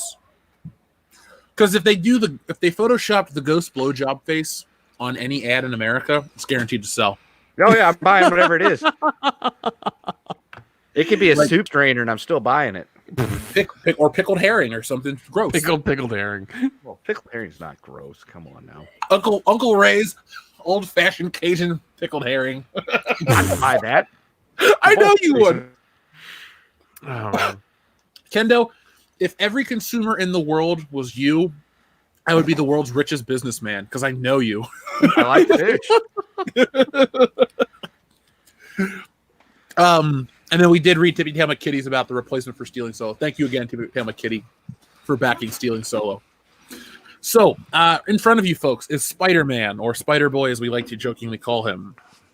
So, over the last couple of weeks, the last couple of episodes, actually, the WCBS Marvel, I don't know what the hell, trilogy, if you will. We've been covering some of this Marvel news, very Spider-Man heavy, and now we have some confirmation that some of the news and rumors was not true. So fans were getting excited. They were flying high. They were getting ready for a live-action Spider-Verse film, and we might need to take a step back for a minute. So Spider-Man Sony representative responds to rumored Tobey Maguire and Andrew Garfield castings. So you guys already know the story about this. The big rumors surrounding the film indicated that Sony and Marvel were planning to bring back both Tobey Maguire and Andrew Garfield to play their versions of Spider-Man, as seen in the original Spider-Man films and the Amazing Spider-Man films. Fandom Wire reported about it 2 weeks ago. So the report came in just days before Jamie Foxx confirmed his casting as Electro in the third installment, and hinted he would be facing off against multiple Spider-Men, sharing the artwork showing Electro in a rising storm above New York City as Miles Morales, Andrew Garfield Spider-Man. Looks like Tom Holland Spider-Man looked on. So I don't know where you get Miles Morales. I guess they photoshopped, because this is Tobey Maguire from Spider-Man 2 in the middle. That's exactly where that suit's from. And that's Andrew Garfield. So I guess no Tom Holland in this version of Spider-Man. I'd be okay with that, even though that's not going to happen. Anyway, don't tell Tom that he get bent out of shape. Get upset with you. We've been working like long-term guests for the High Council. We got some really cool people. I'll tell you off air, dude. Like Tuesday's episode was hilarious as shit. Oh, the Dark Council dudes are awesome. Oh, those guys are funny as hell. I love them. I want to hang out with them. That's the thing. Oh yeah. Oh, definitely. I think it would be, if the Dark Council and the WCBS crew got together, it would be one long game of Last Man Standing. I don't know if you drink or you smoke or whatever you're into, but it'll be who's the last man standing. It'll be and my ass to get crossfaded and just fucking bow out immediately. Yeah. I'd say Fatal Jake can hang in there longer than people would give him credit for, but I think the ultimate winner would probably be Lord Callus, because he would just be like real quiet about it the whole time. Yeah. There, boom. So anyway, the Fandom Wire got an update from Andy Signore. It says, now a Sony source closely involved with Spider-Man 3 has confirmed that both Tobey Maguire and Andrew Garfield have signed on to reprise their respective roles as Spider-Man next to Tom Holland's Peter Parker. So everyone's been riding high on this. Everyone's been super excited. And Sony had to piss in the cornflakes. So a Sony representative recently responded to these rumors, telling Entertainment Tonight Canada, awesome, the representative said those rumored castings are not confirmed. Now, the representative is not denying or debunking the rumors. They're simply saying the rumors are not confirmed. So, do you read through the lines and say that this is actually happening and they just don't want to announce it yet? Or do you think it's a bunch of bunk that people on the internet are spreading as rumor? Internet spreading it. At that point, that'd be the perfect time to be like, you know what? Yeah, we're in the works for making this happen. Get excited, motherfuckers. Let's try and get a banner behind Spider-Man right now. But for them to be like, nah, dog, this ain't it. It's the internet being the internet, and we all got ahead of ourselves a little bit. What about you guys? I agree. It's just the internet being the internet. I mean, any, especially with fan made stuff these days. I mean, hell, if you're really good at Photoshop, you can make a convincing poster and say it's from this account, and that they're doing part 2, and there's a teaser poster, and start up and drum up some publicity for it. But it's just the internet being the internet. That's all it is. Somebody saw something and thought they heard something, and that was it. Yeah. As a Spider-Man fan, I would like to see Tobey Maguire, but I don't know if it could be done right. I mean, if we got the Batman's and Flash movie, that's a weird way to say it. Hold on. If we got the different Batman actors in the Flash movie and had seen it work, I'd be, excited if I liked it, But like, it's this crazy new thing in quotations that they're doing, and it's hard to get excited for something to see if it works yet, because either it's going to be balanced perfectly and we're all going to be happy. What I think is actually going to happen is a lot of people are going to come to see these movies for the old Spider-Man actors, or actor specifically, maybe Tobey Maguire. They'll get him for a couple of minutes, and people will just want more. And I think people will leave disappointed, because this movie will be marketed just like with the Ben Affleck, Michael Keaton stuff. We think it's going to be this awesome return to form for Batman, but we do have to remember it is a Flash movie. So for all this awesome stuff that people want to speculate about, even if it all came true, it's only going to be sadly a small portion of the film, Right. and we'll be left wanting more. That'll never come. It's like the Tick season 3, or what's another show that never got resolved? Twin Peaks or something. Firefly. Firefly. There all you that go. stuff. Yeah. Yeah. That's Jesse's show right there. We're doing some cleaning for my mom to come, and I was like, oh shit, here's a Firefly Blu-ray box set, just randomly here on this table. So I'm hoping that we get a great Spider-Man. It's funny how everyone just refers to this one as Spider-Man 3, and I'm thinking, wait, we had Spider-Man 3 before. It was not that great. Right. I wish they would just throw Better away than what came after it, though. by everything standard. Yeah, everything. Spider-Man 3, it's weird. I never thought in a million years that Spider-Man 3 would be the last, I don't want to say high watermark for Star Wars or Spider-Man, because Into the Spider-Verse didn't suck, and the Tom Holland movies don't suck. I just don't like them that much. But yeah, that was it. 2007, last year where Spider-Man was the biggest star. Yeah, and I think that's what hurt so much, was that it was such a letdown. And then you have these ones where he's a fucking kid again, and everyone knows how I feel about that shit. And it's hard to bank on something being a huge blockbuster when it's about a fucking high schooler again, But hey, man, it's hopefully they'll learn. This would have been a perfect way to get that going. But again, fuck us, right? Yeah. Now, there were 3 quick things I did want to mention at the beginning of the show. We'll just mention them now as we're getting ready to wrap up in about the next 30 minutes. Folks, by the way, there is the After Hours Thirsty Thursday stream over on Mindless Entertainment. I will be there. Been pre-gaming, hope you can tell. But it's going to be a lot of fun. We have, who's our guest tonight, Jesse?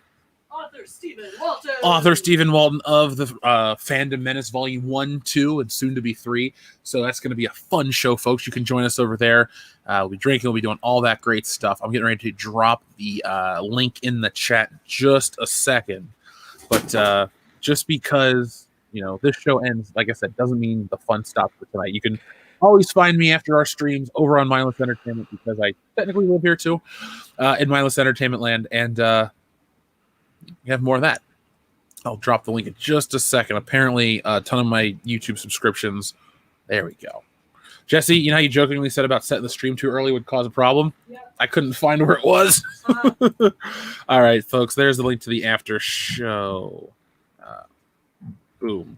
In the chat. I also want to give a special thank you and a shout out to our mods for doing an awesome job tonight. Miss Ninja Julian, Dr. Coffinails, we really appreciate you guys. So, what was I saying? Lost my train of thought. Sorry. Oh, yeah. Super chat. So, Dean Domino. Or did I miss a point? Were we supposed to do something else? Or are we good to go? No, you said there were 3 things you were going to say at the beginning of the show that you were going to say now. So Thank you. That's where we are. Sorry.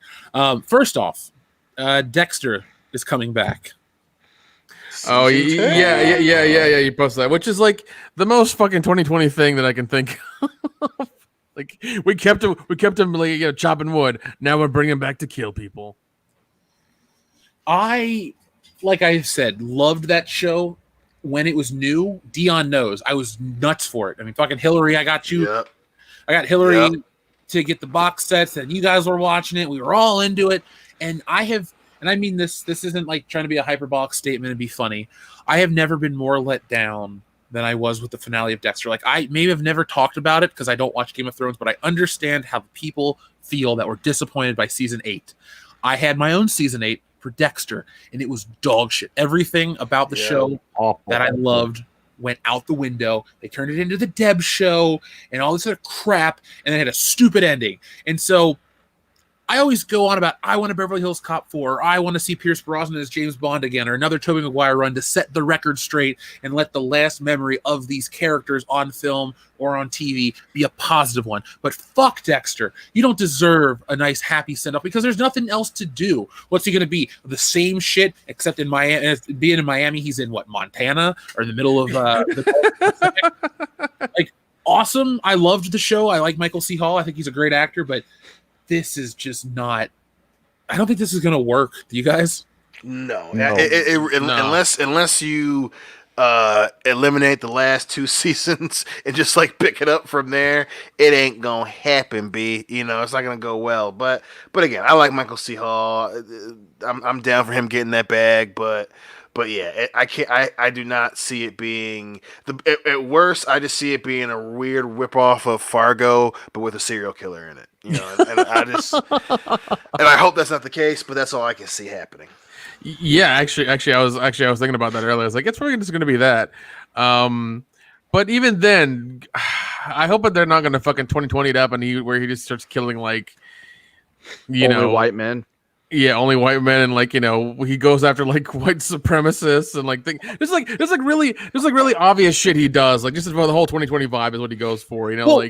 If Nick, that's one thing that they can't afford to do is because Dexter's code is such a huge part of the show, and it's explicitly stated multiple times about his code of ethics. And if anyone that's watched Dexter, it's funny. Dexter kills without any kind of racism or discrimination. He'll kill Hispanic people, black people, white people. I mean, the first guy he kills in the shows is like a white pedophile, which fine. And then doesn't Dexter only kill their killers? Wait. He was a child killer. Sorry. Well, that was the other part was implied too. But Dexter goes after other killers. Right. So it would be weird if all of a sudden all these serial killers or other murderers just so happen to have the wrong politics, if you know what I mean. Yeah. Like all of a sudden he moves into a neighborhood and there's like the current president's like flag there and he doesn't like it and therefore he goes to like kill the guy. It's like, really? That's what you're doing right now? Come on. Yeah, I don't have high hopes at all. I really don't have high hopes.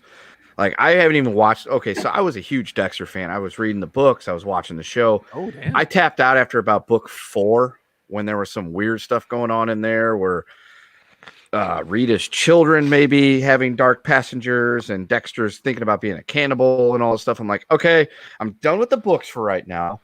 But the show, seasons 1 I love season 1. Season 2 was great. Season 3, I was like, But then season 4 was the pinnacle. You don't get much better than season 4 of Dexter. They never did. Then season 5 came out with Julia Stiles and her flat face, and it was just like, I don't get it. I don't really like it. Season 6, the concept was great. The idea that the guy was trying to bring about the end of the world by recreating images from Revelations and his killings, beautiful concept. The execution, not so much. It didn't work for me at all. I'm like, this is just terrible. And then season 7 happened, and I'm like, this is really terrible. And I even watched season 8. I'm like, I can't. I will just see what my friends who are watching it are saying on social media. Wow, this sounds like a fucking train wreck. I'm not watching season 8, and I still haven't. Dude, once LaGuerta bit it, I was interested in that. Like, dude, my favorite season is 2. Everyone goes with 4. Like, I think 4 is the best season, but my personal favorite's 2 because Doak's on the hunt of Dexter. Yes, surprise motherfuckers in season 2. Yes. When Doak's finally starts to realize like Dexter's kind of dangerous, and he fucking like goes to manhandle him, and Dexter fucking puts him in like an arm bar or some shit like that. 2 is damn good. The season finale was fucking awesome in 2. Oh my god, yes.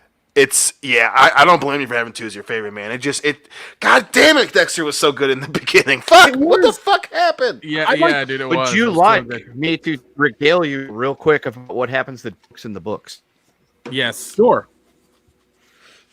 So in the second book, Dose is his medic from his special units team comes to Miami because convenience, and starts hunting down his former comrades, and he slowly is like, taking them apart. Like he'll cut off their hands, their feet, their tongue, and all that other stuff.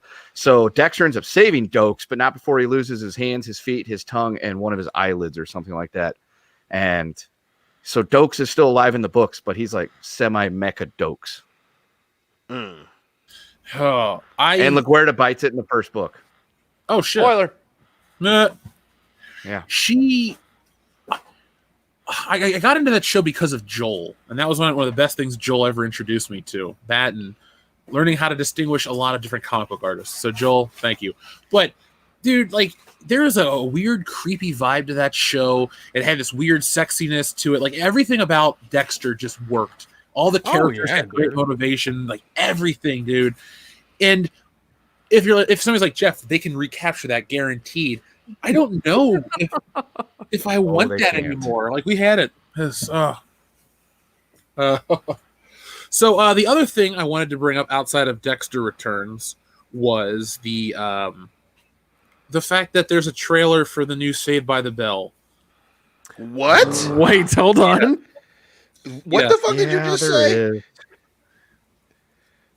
I got tagged in it by Loudy. Of course, Loudy found Saved by the Bell's coming back. Yeah. Oh, hold on. X fucking squeeze me, sir? Well, there's another trailer that I wanted to talk about for you exclusively, Dion. Ooh. There is a film called Jiu-Jitsu. Oh, God. Starring Tony Jaa, Nicolas Cage, and Frank Grillo. Okay. So I love two of those. I love all three of those names. I just saw the Monster Hunter trailer with Tony Jaa. So I'm actually you had my curiosity. Now you have my attention with this other shit. Yeah. I just every morning I wake up, get on my phone, look at the news, get all caught up on the world, and every time I see something weird or interesting, I always screenshot it. And I was like, you know what? That movie looks like it's going to be a train wreck, but I kind of have to watch it when it comes out. Yeah, dude, that's pretty crazy. It is. And then the other thing I wanted to cover, one of our listeners sent this in. Disney adds new content advisory to Peter Pan and other films that include stereotypes. What's the stereotype in Peter Pan? The Native American one for sure. That one. Okay. I could get, like, you just put a little one in the beginning. That one I get. I just, we grew up for 50, 60 something years. Well, no, over 60 years, right? Peter Pan's what? Yeah. 1950 something. So we're over 60 years removed from that film. Society has advanced. We have landed on the moon. We did all kinds of crazy things. We've invented TVs that are as thin as paper. We can throw ball bearings at a car and break windows even after we're guaranteed not going to. Like, we live in a really great time, minus this year. But the world has advanced, and Peter Pan has been the exact same fucking movie without a fucking disclaimer. We don't need a disclaimer. We don't need content warnings. What's going to happen? Is some 5-year-old kid that happens to be watching Peter Pan on WGN or somewhere else going to go, oh, Mom, I'm so offended by the outdated racial stereotypes of Native Americans in a 1950s American film? Nobody talks like that. Nobody thinks like that. Yeah, but those characters are really bad. Like, if there are two movies where I can see them doing it, it's fucking Dumbo and Peter Pan. Like, those are the two where it's like, yeah, like, you just put some at the beginning because, like, those are just really bad. And don't get me wrong, I'm not saying definitely don't get rid of them. I mean, like you said, it's a product of its time, and it's one of those things that you probably should keep. Because, everyone needs to hear what makes the red man red, just as a reminder of, like, yeah, that's why we don't do this shit no more. But yeah, if there are ever two movies, it's shit like that where the stereotypes are, like, really in your face. That's some at the beginning I think is fine. Just don't change the movie at all.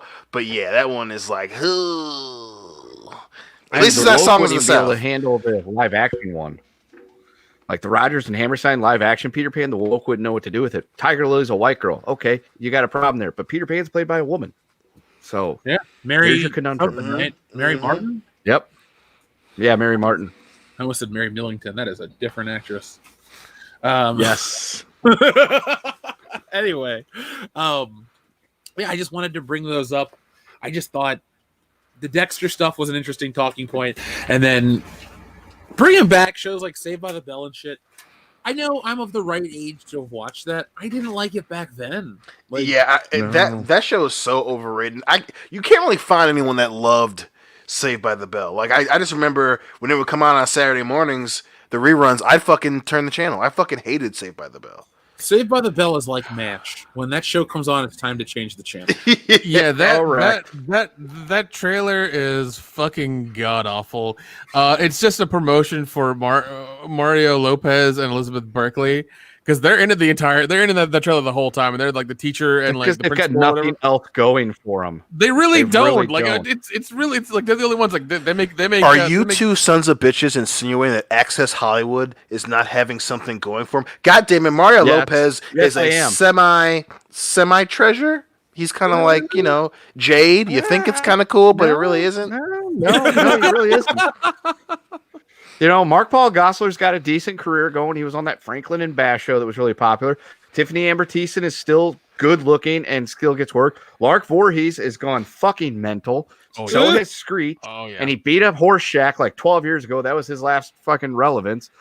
Elizabeth Berkley, I'm going to be a serious actress. I'm going to take on an edgy film role. Okay, here's Showgirls. I'm going to do that. Down the toilet. And Mario Lopez, he never evolved past the whole, I've got muscles and dimples. Look at me wearing this fucking tank top. and he's a phys ed teacher in the reboot. Of course, he's a meathead. What do you expect? Yeah, and they have the exact same place that they go to. I forget the diner, whatever the name of the diner is. The Max. Yeah, that they showed in the trailer as well, and the same guy works there who's doing fucking magic tricks. He's still there. Oh, never shit. fucking What's left. his name? Al something. See, I used to watch Saved by the Bell all the time as a kid because I didn't know any better. And exactly. Me too. I tried. So I know a shitload about Saved by the Bell. I wish I didn't. Yeah, I tried recently trying to watch it again. I was like, it's terrible. I can't fucking do this. I really can't do this.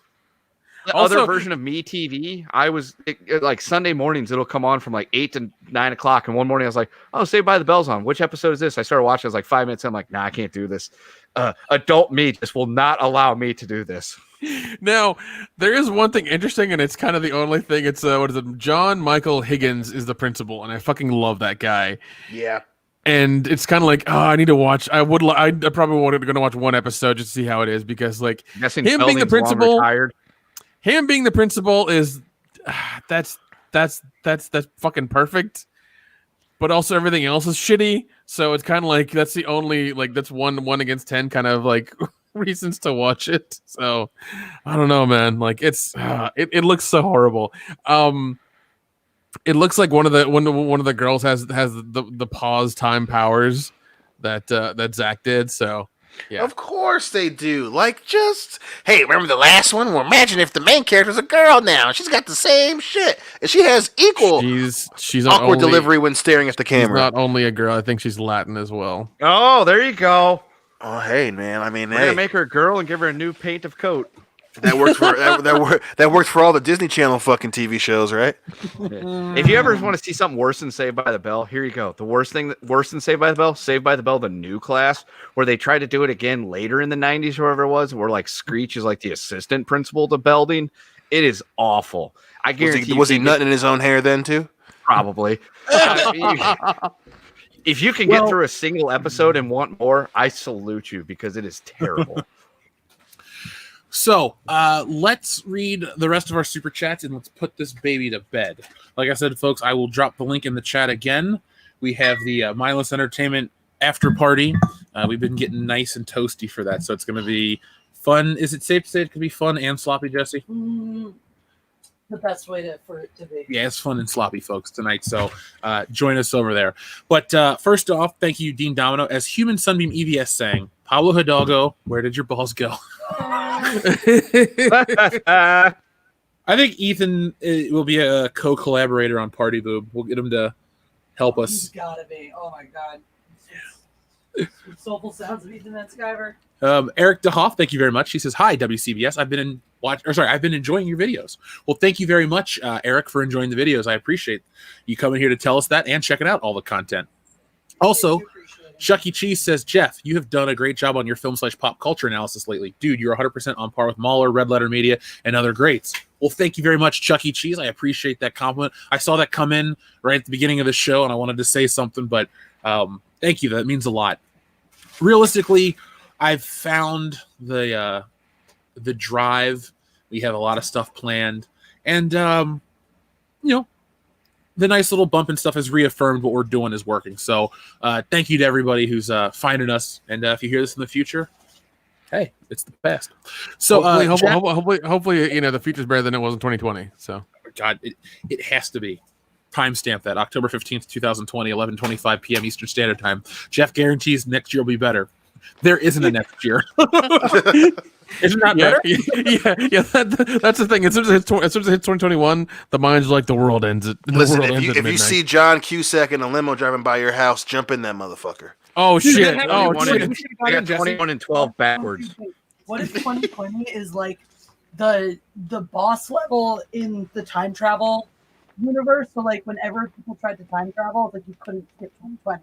Like if you wanted to go back behind 2020, you still had to come and live through 2020 first. Oh my god! 2020 is the Time Machine remake, but it's when instead of Guy Pearce beating Jeremy Irons' ass, it's the opposite. He just whoops Guy Pearce's ass, it gets the time machine, and we're all fucked. Yeah, that explains a lot. Fuck you, Jeremy Irons, and the time machine. Goddamn Morlocks. Son of a bitch. Jack White, thank you very much for your super. Thank you very much for your super chat, Jack White. Jeff, can you leave your PO box address in the description? I want to send you some anime DVDs. And a good thing about the cat my family had to take our dog to have his toe cut off because of a tumor he had. Ooh, Aww. Ouch! I'm sorry to hear that. Tough puppers. Dion, I felt really bad when we had to. What have I ever told you when Lando had his surgery before? Yeah. They said if he got blockages regularly, cutting off his pee would have been. Yes, no. that is a danger. That is a serious danger with cats that have that problem. Yeah, let's pray for Lando. Oh God, I don't want him to Listen, be. if they ever gotta cut off my pee, just fucking give me a fucking Beretta with a hollow point, and I'll take care of the rest. Oh, of course, Jesus Dion. Christ. Oh my god. We would all rather go out like that. Yeah, dog. I get my wing being cut off. Oh no.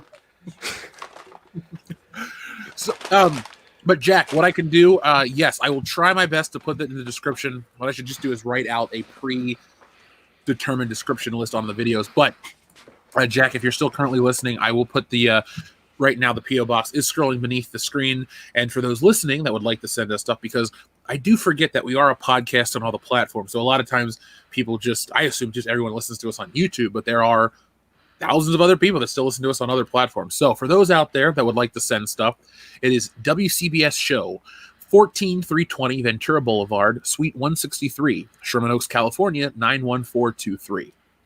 So today I think it was Greg Masters who sent us a copy of, what game did he say? Resident Evil 7 for PlayStation. Oh, okay, you got it already. Wow, all right. Yeah, I was live streaming, and one guy wanted you guys to play that and see how scared you, Jesse, and Anna would get playing that game. Well, Greg, we will we'll make that happen because we have the copy. It just arrived today. So he wants you guys to get on Twitch and stream that shit. So I want to get on Twitch and stream more. Once I get through, I want this week with my mom to feel like a nice, proper, solid week. But I'm using that as like once she has gone back, then we're gonna, flip the switch into like high speed mode for the rest of the year. Ludicrous speed. Yeah. So we've gone to plaid. But Jack, I'm sorry to hear about your dog. Like I said last week, living with the cats and then having that and seeing stuff, I've always understood why people care about their pets a certain way, but now I'm like, oh, I'm on that side of it too. So the sympathy's always there. But thank you very much, Jack, and looking forward to what you said to the P.O. Box. AJ Journeyman, thank you very much. He says, Resident Evil, my thing score, or RE, my thing score. I don't normally give perfect scores, but if you guys really want it, I might recommend. It was a gorgeous film after all. The Thing, sorry, that was his score. So yes, we do like puns here. Jesse hates puns, but I like them. And The Thing is a great movie. And yes, we're glad that you went back and you gave it that extra half star. Okay. Yeah, because I got kind of offended. I was like 4.5 out of 5. What was the 0.5 wrong with it? What didn't you like?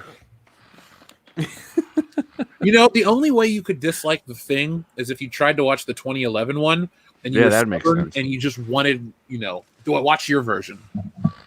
Yeah, Jessica Biel has that effect on people. You start taking away stars whenever she's involved. Yeah, that'll happen. At least she's Ask good Timberlake. yeah, that's true. At least she's good looking. So let's see. Darian217, thank you very much.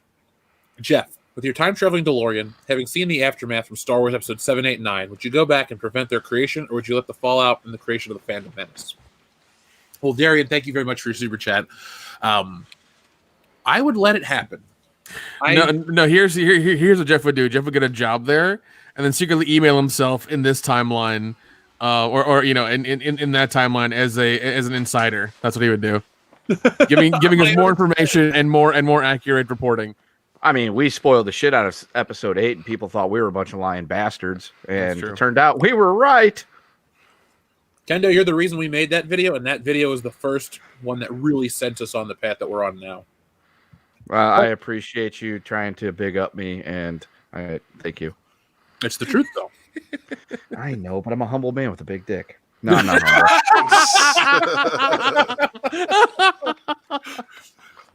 humble. But Darian, to answer your question seriously, I am sad that Star Wars is in the state it is, but the people that I've met and the life changes that I've made and stuff because of how terrible these things are, I wouldn't trade it for anything. When Episode 7 came out, I'm living at home, didn't really know what was up. Now, because of that and everything that's happened since then, moved across the country, got a published comic, doing more stuff. It's like there's a lot of stuff that was built from that momentum. So me, yeah, meet Kendo, lifelong one of the closest friends I have. Lifelong, yeah. Me and Dion wouldn't be Coos brothers without Star Wars Episode 7. That's true. That's true. Yeah. Damn right. That's very true. So thank you, JJ. Yeah. There we go. The next time we're together, we got to get a Coos, and it's just a video of me and Dion going, "Thank you, JJ," and we'll send it right to fucking shit robot or whatever his fucking Twitter's called. Shit robot. Shrobot. Oh God. Let's see. Cadus82, thank you very much. He says, "Sorry, I'm all for the Chaos Space Marines." Hear that, Dion? That is heresy, you sick son of a bitch. Canadian Collector says, "Yo, guys, hail to WCBS. Got my Scream Factory Friday the 13th set and absolutely love it." Nick, you love it too, don't you? Yeah, actually, I think in the next couple days I'm going to try part 3. They have part 3 in real 3D. Oh, I do have a 3D TV. I got glasses for it. I know the PS4 will work with those discs, so I'm going to try it out and see how good or bad it is. Next time I come to Atlanta and visit you, if it's worth it, we should do it together. Like watch that, because I've always wanted to see it with real 3D, not that crappy red blue. Shit. Well, no, what is it? I went to a theater. I went to a theater in Durham, North Carolina. It was the retro series stuff they do in that Carolina theater there, and they had the real 3D glasses, where it was just clear, and it was weird watching it that way for the first time, but it was awesome. Also, Canadian Collector, well, not you would know, but for those out there, Nick did review it for our Patreon. It was an hour-long video, right, Nick? Yeah, and the last 2 things they do in the video is show the 2 posters that came with that set because they're awesome. One is a part 1 poster, and there's little people that are dead in the background of the poster, and then part 2 is still like basically the legacy poster from beginning to end of all the Jasons. Like, and it's wonderful. I need to get them properly framed and put up somewhere. Let's see. Diego Flores, thank you very much. He says, "Pour one out for me, boys. Tonight, I'm in the doghouse. Pray her anger subsides before the night is over." Diego, I hope everything is calm by the time I'm reading this. If We're not, always pulling for you, man. Is Ale still open? What's going on there? I mean, Listen, sometimes you just gotta take off your pants, walk in the room, and give her a little meat helicopter. That always Right. cheers them up. just walk up and start slapping against her, go, "Mic check, or get a divorce." It's just as easy. It sounds like both those things are going to lead to that. No. We're not responsible for any of the outcomes our advice may or may not have on your personal loved ones. Yeah, we're just here This to is- entertain, not give Yeah, sound this advice. is That's a never been purely- in anything we've ever said. Hey, Yeah. come to us for life advice. We know what's going on. Yeah. No. Adam Wofford says, okay, for now, another random Warhammer 40k fact. The originals of God Emperor of Mankind came from Dune books, and Space Marines with power armor is from Starship Troopers because they had power armor in the book. Okay. Nice. I did not know that.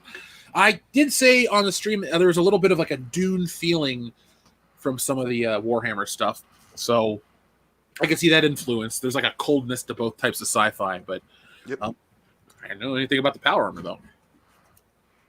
But thank you, Adam Wofford. One day, Dion, you and I need to commit to reading the original Starship Troopers book. We do. You know what? My one of my uncles gave it to me, and I just have to.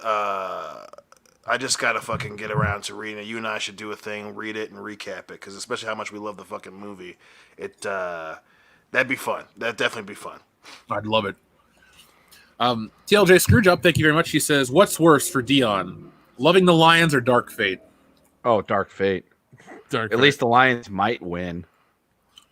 Dion, the reason I will never rip on you for loving the Lions are two reasons. One, you're a loyal person no matter what, so that's commendable. And two, Axel Foley wears the jacket. So there you go. My man. My man.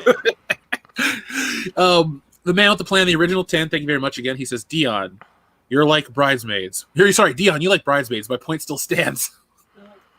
That's some bullshit. You leave my friend alone. Listen. I know it's cool to hate on Bridesmaids, but you ain't gonna. Like, we just got done talking about how I'm a Lions fan. You ain't gonna. You're not gonna shame me for liking Bridesmaids. So Jesse says you hate or you like Bridesmaids, but you won't watch Mean Girls. Well, yeah, Bridesmaids is funny. No, it's not. Sheer and I rented that shit when it was new. We both watched it. We were like, why is this movie so popular? Bridesmaids is just Mean Girls grown up. And not as funny. No, that's called the Kardashians. Oh, right. Oh. Oh, Kendo, could you do me a favor? Adam Wofford says, hey, Jeff, check your email. Couldn't send in super chat. Can you check an email from Adam Wofford real quick? While I'm reading the super chats? Swinging Cod says, remember, Gal Gadot was a combat instructor for the Israeli Defense Force. Death threats against her from the Soy Boy squads are funny. Yeah, that chick is tough. I know she's not really worried or anything like that. I just think it's messed up that people will threaten death over you playing an acting role. yeah. Oh, yeah, People forget in Israel they're mandated to serve. She's not a slump. She knows how to fuck motherfuckers up. Yeah, I think it's what, mandatory 2 years? Yeah. Okay, something like Jeff, that. I have an update as well. You what? So, family, the meme of the week winner came from Bosk Hog. Oh, okay. Because he's Well- just an email. Excuse me. Boss Hog, you just won. Yes, this thing right here. It says Dion is now Saturn's Moon Titan, where he must figure out who stolen all the copies of Terminator Dark Fate DVDs and erased from the internet. Now Dion must find who did and get his favorite movie back and my black ass to Titan. Thank you, Adam Wofford. A winner is you. Jeez. Dr. Coffindale says, pertinent quote, some people are born on third base and go through life thinking they hit a triple. I mean, That's a true statement. That's a very true statement, man. I know several of those people. Everyone remember that one. Seriously, if there's going to be a quote from tonight that you remember from this show, Dr. Coffindale's right there. Yeah, I like that. That's like a really good one. Modalicious says, where's my GD Fuzz Bucket remake, Disney? Can they gender or race swap anybody? Because once they can figure out how to market it, that'll be the next one they do.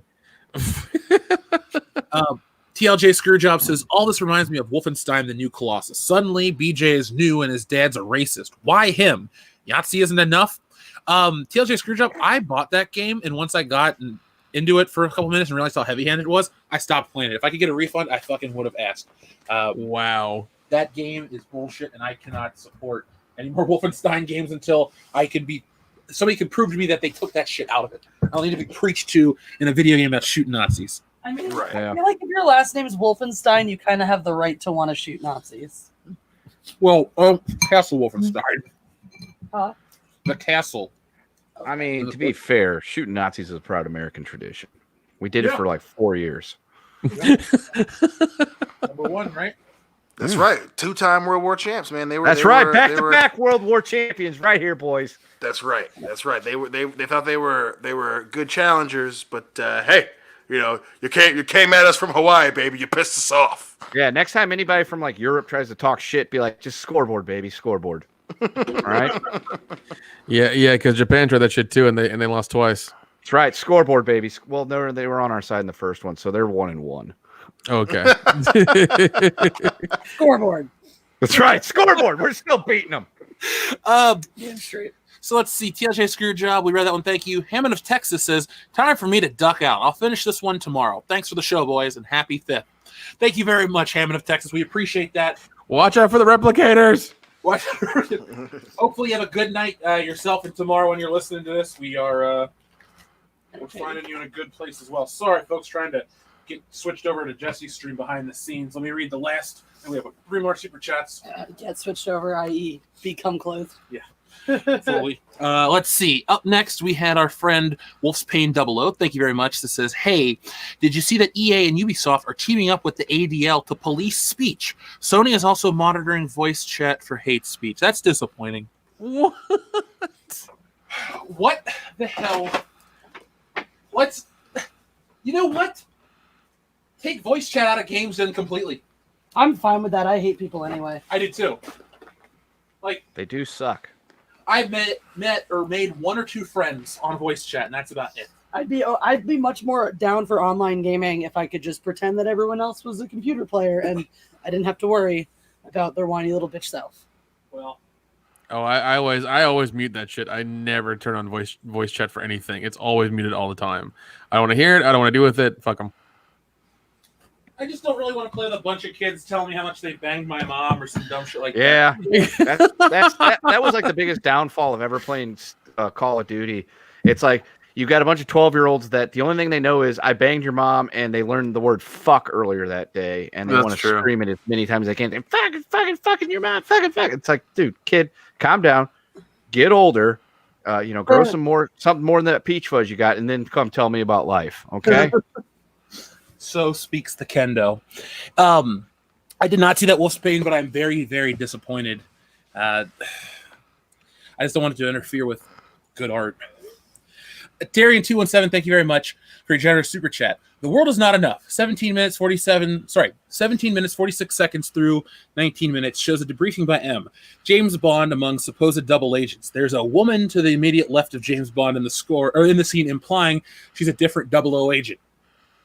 There you go, right there. Yeah. That's I didn't even remember that scene because it's when they're in Scotland, right? Yeah. And Bond doesn't get a dossier or whatever, a brief. Yeah, exactly. So yeah, it's right there in the movie. See Sophia Marceau nip slip in that movie. I don't know the timestamps on that one, but you do get to see it. 007 Cloud, thank you very much, says, what I don't like about Spider-Boy is he's too much of a pussy. If Dong Lover is physically more imposing than Spidey, you effed up. I forgot he runs into him in that underground garage thing, that bridge, right under the bridge, right? Yeah. The weapons. Mm-hmm. Yep. 007 Cloud also says, it's weird how much Game of Thrones and Dexter mirror each other. Both fell off after season 5 and onward. ... Let's not kid ourselves. Game of Thrones was always a terrible TV show. Ooh. Hot take. To be fair, it was okay when it still had the books to draw from. I still felt like they left out so much substance in favor of these long-winded talking back and forth scenes that didn't accomplish anything or go anywhere. Long-winded. Take your ring to Mordor. Calm down. Yeah, that's a very fair point too. That shit actually means something. That shit not really matters. But I'm sitting there waiting, knowing that I've got to wait however long for the next week's episode. You can always tell who's a Lord of the Rings fan when they're just like, I just never thought that Game of Thrones was that good.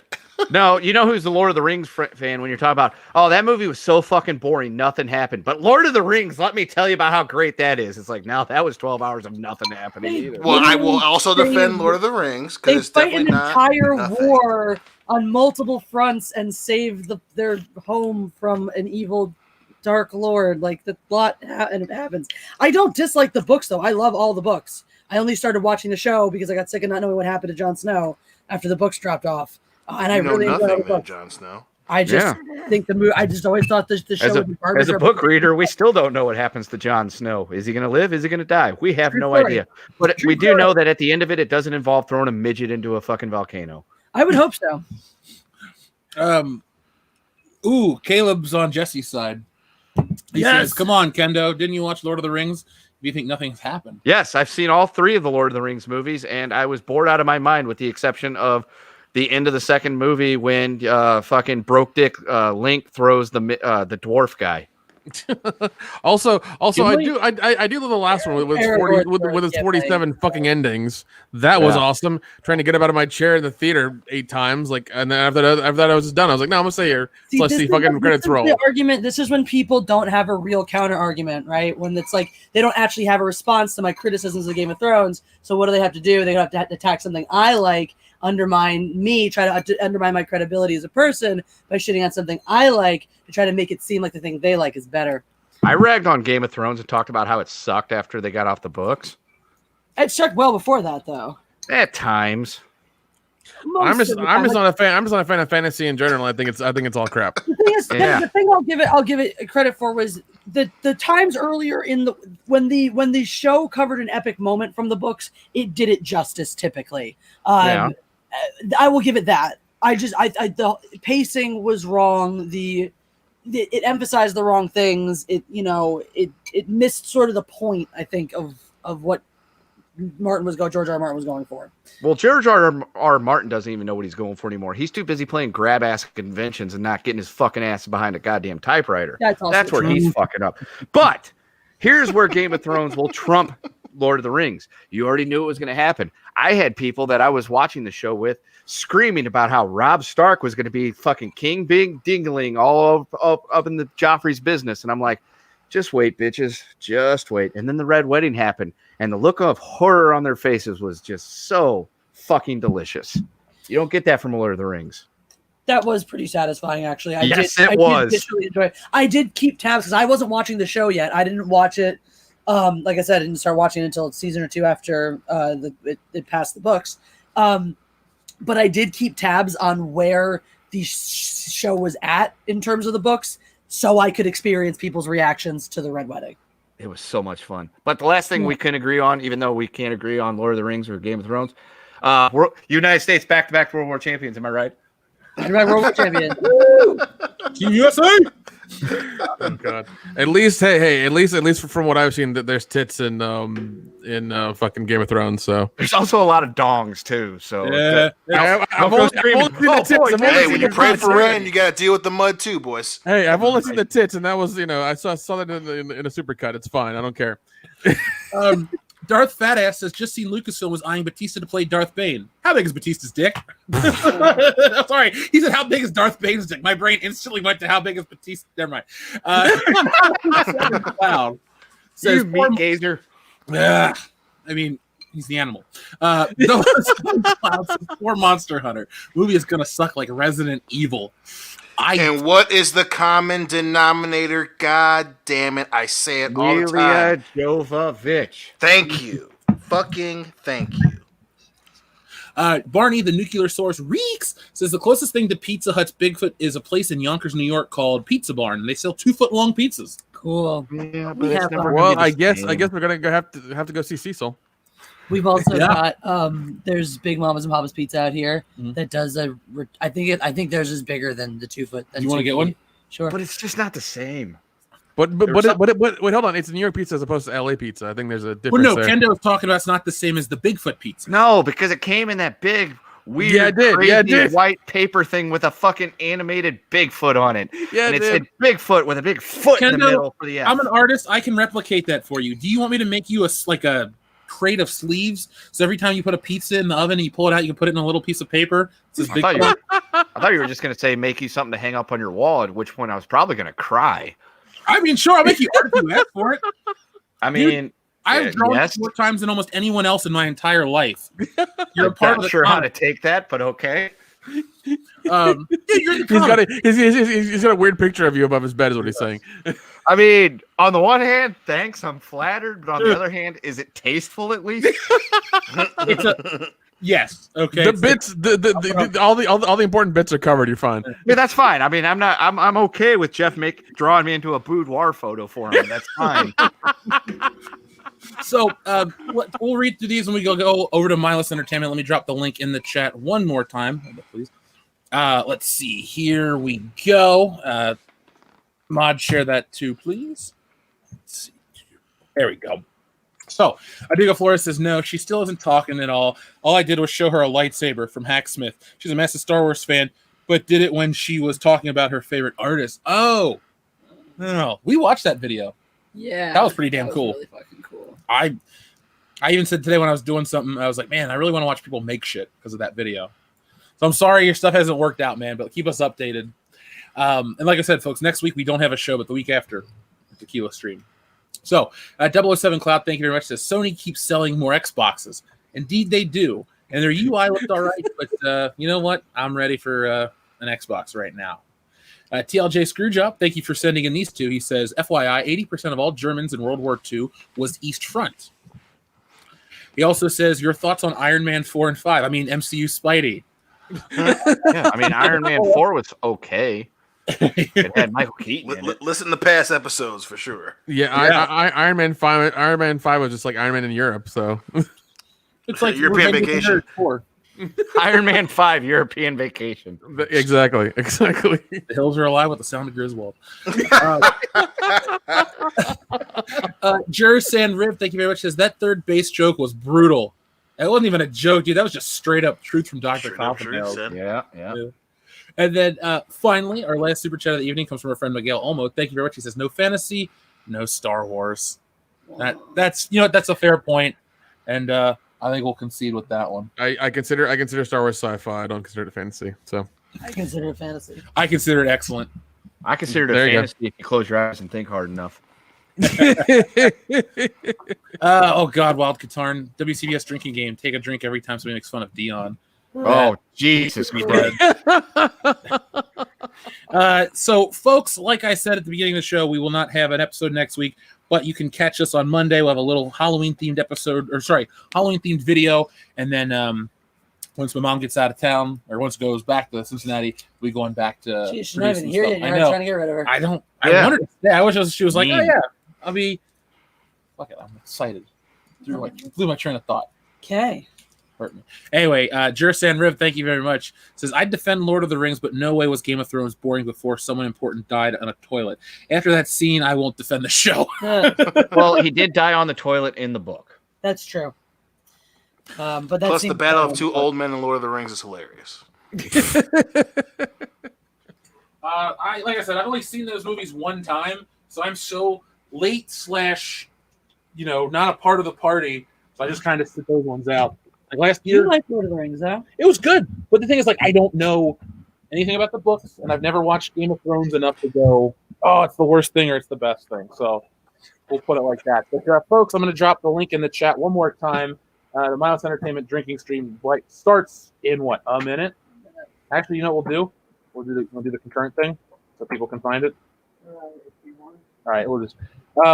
Anyway, folks, Nick, is there anything you want to say before we go? No, man, I'm good. Dion, anything you'd like to add before we go? For the Emperor. For the Emperor. Endo, what about you? Eat pussy. All right. Well, okay. Yeah. We're definitely going to watch Clerks 2 tonight, boys. There you go. All right. So, folks, thank you for watching. Like I said, we will be back in 2 weeks, but we are celebrating our 5th anniversary tonight. So thank you for everybody who joined us. We had an awesome show. We had an awesome time.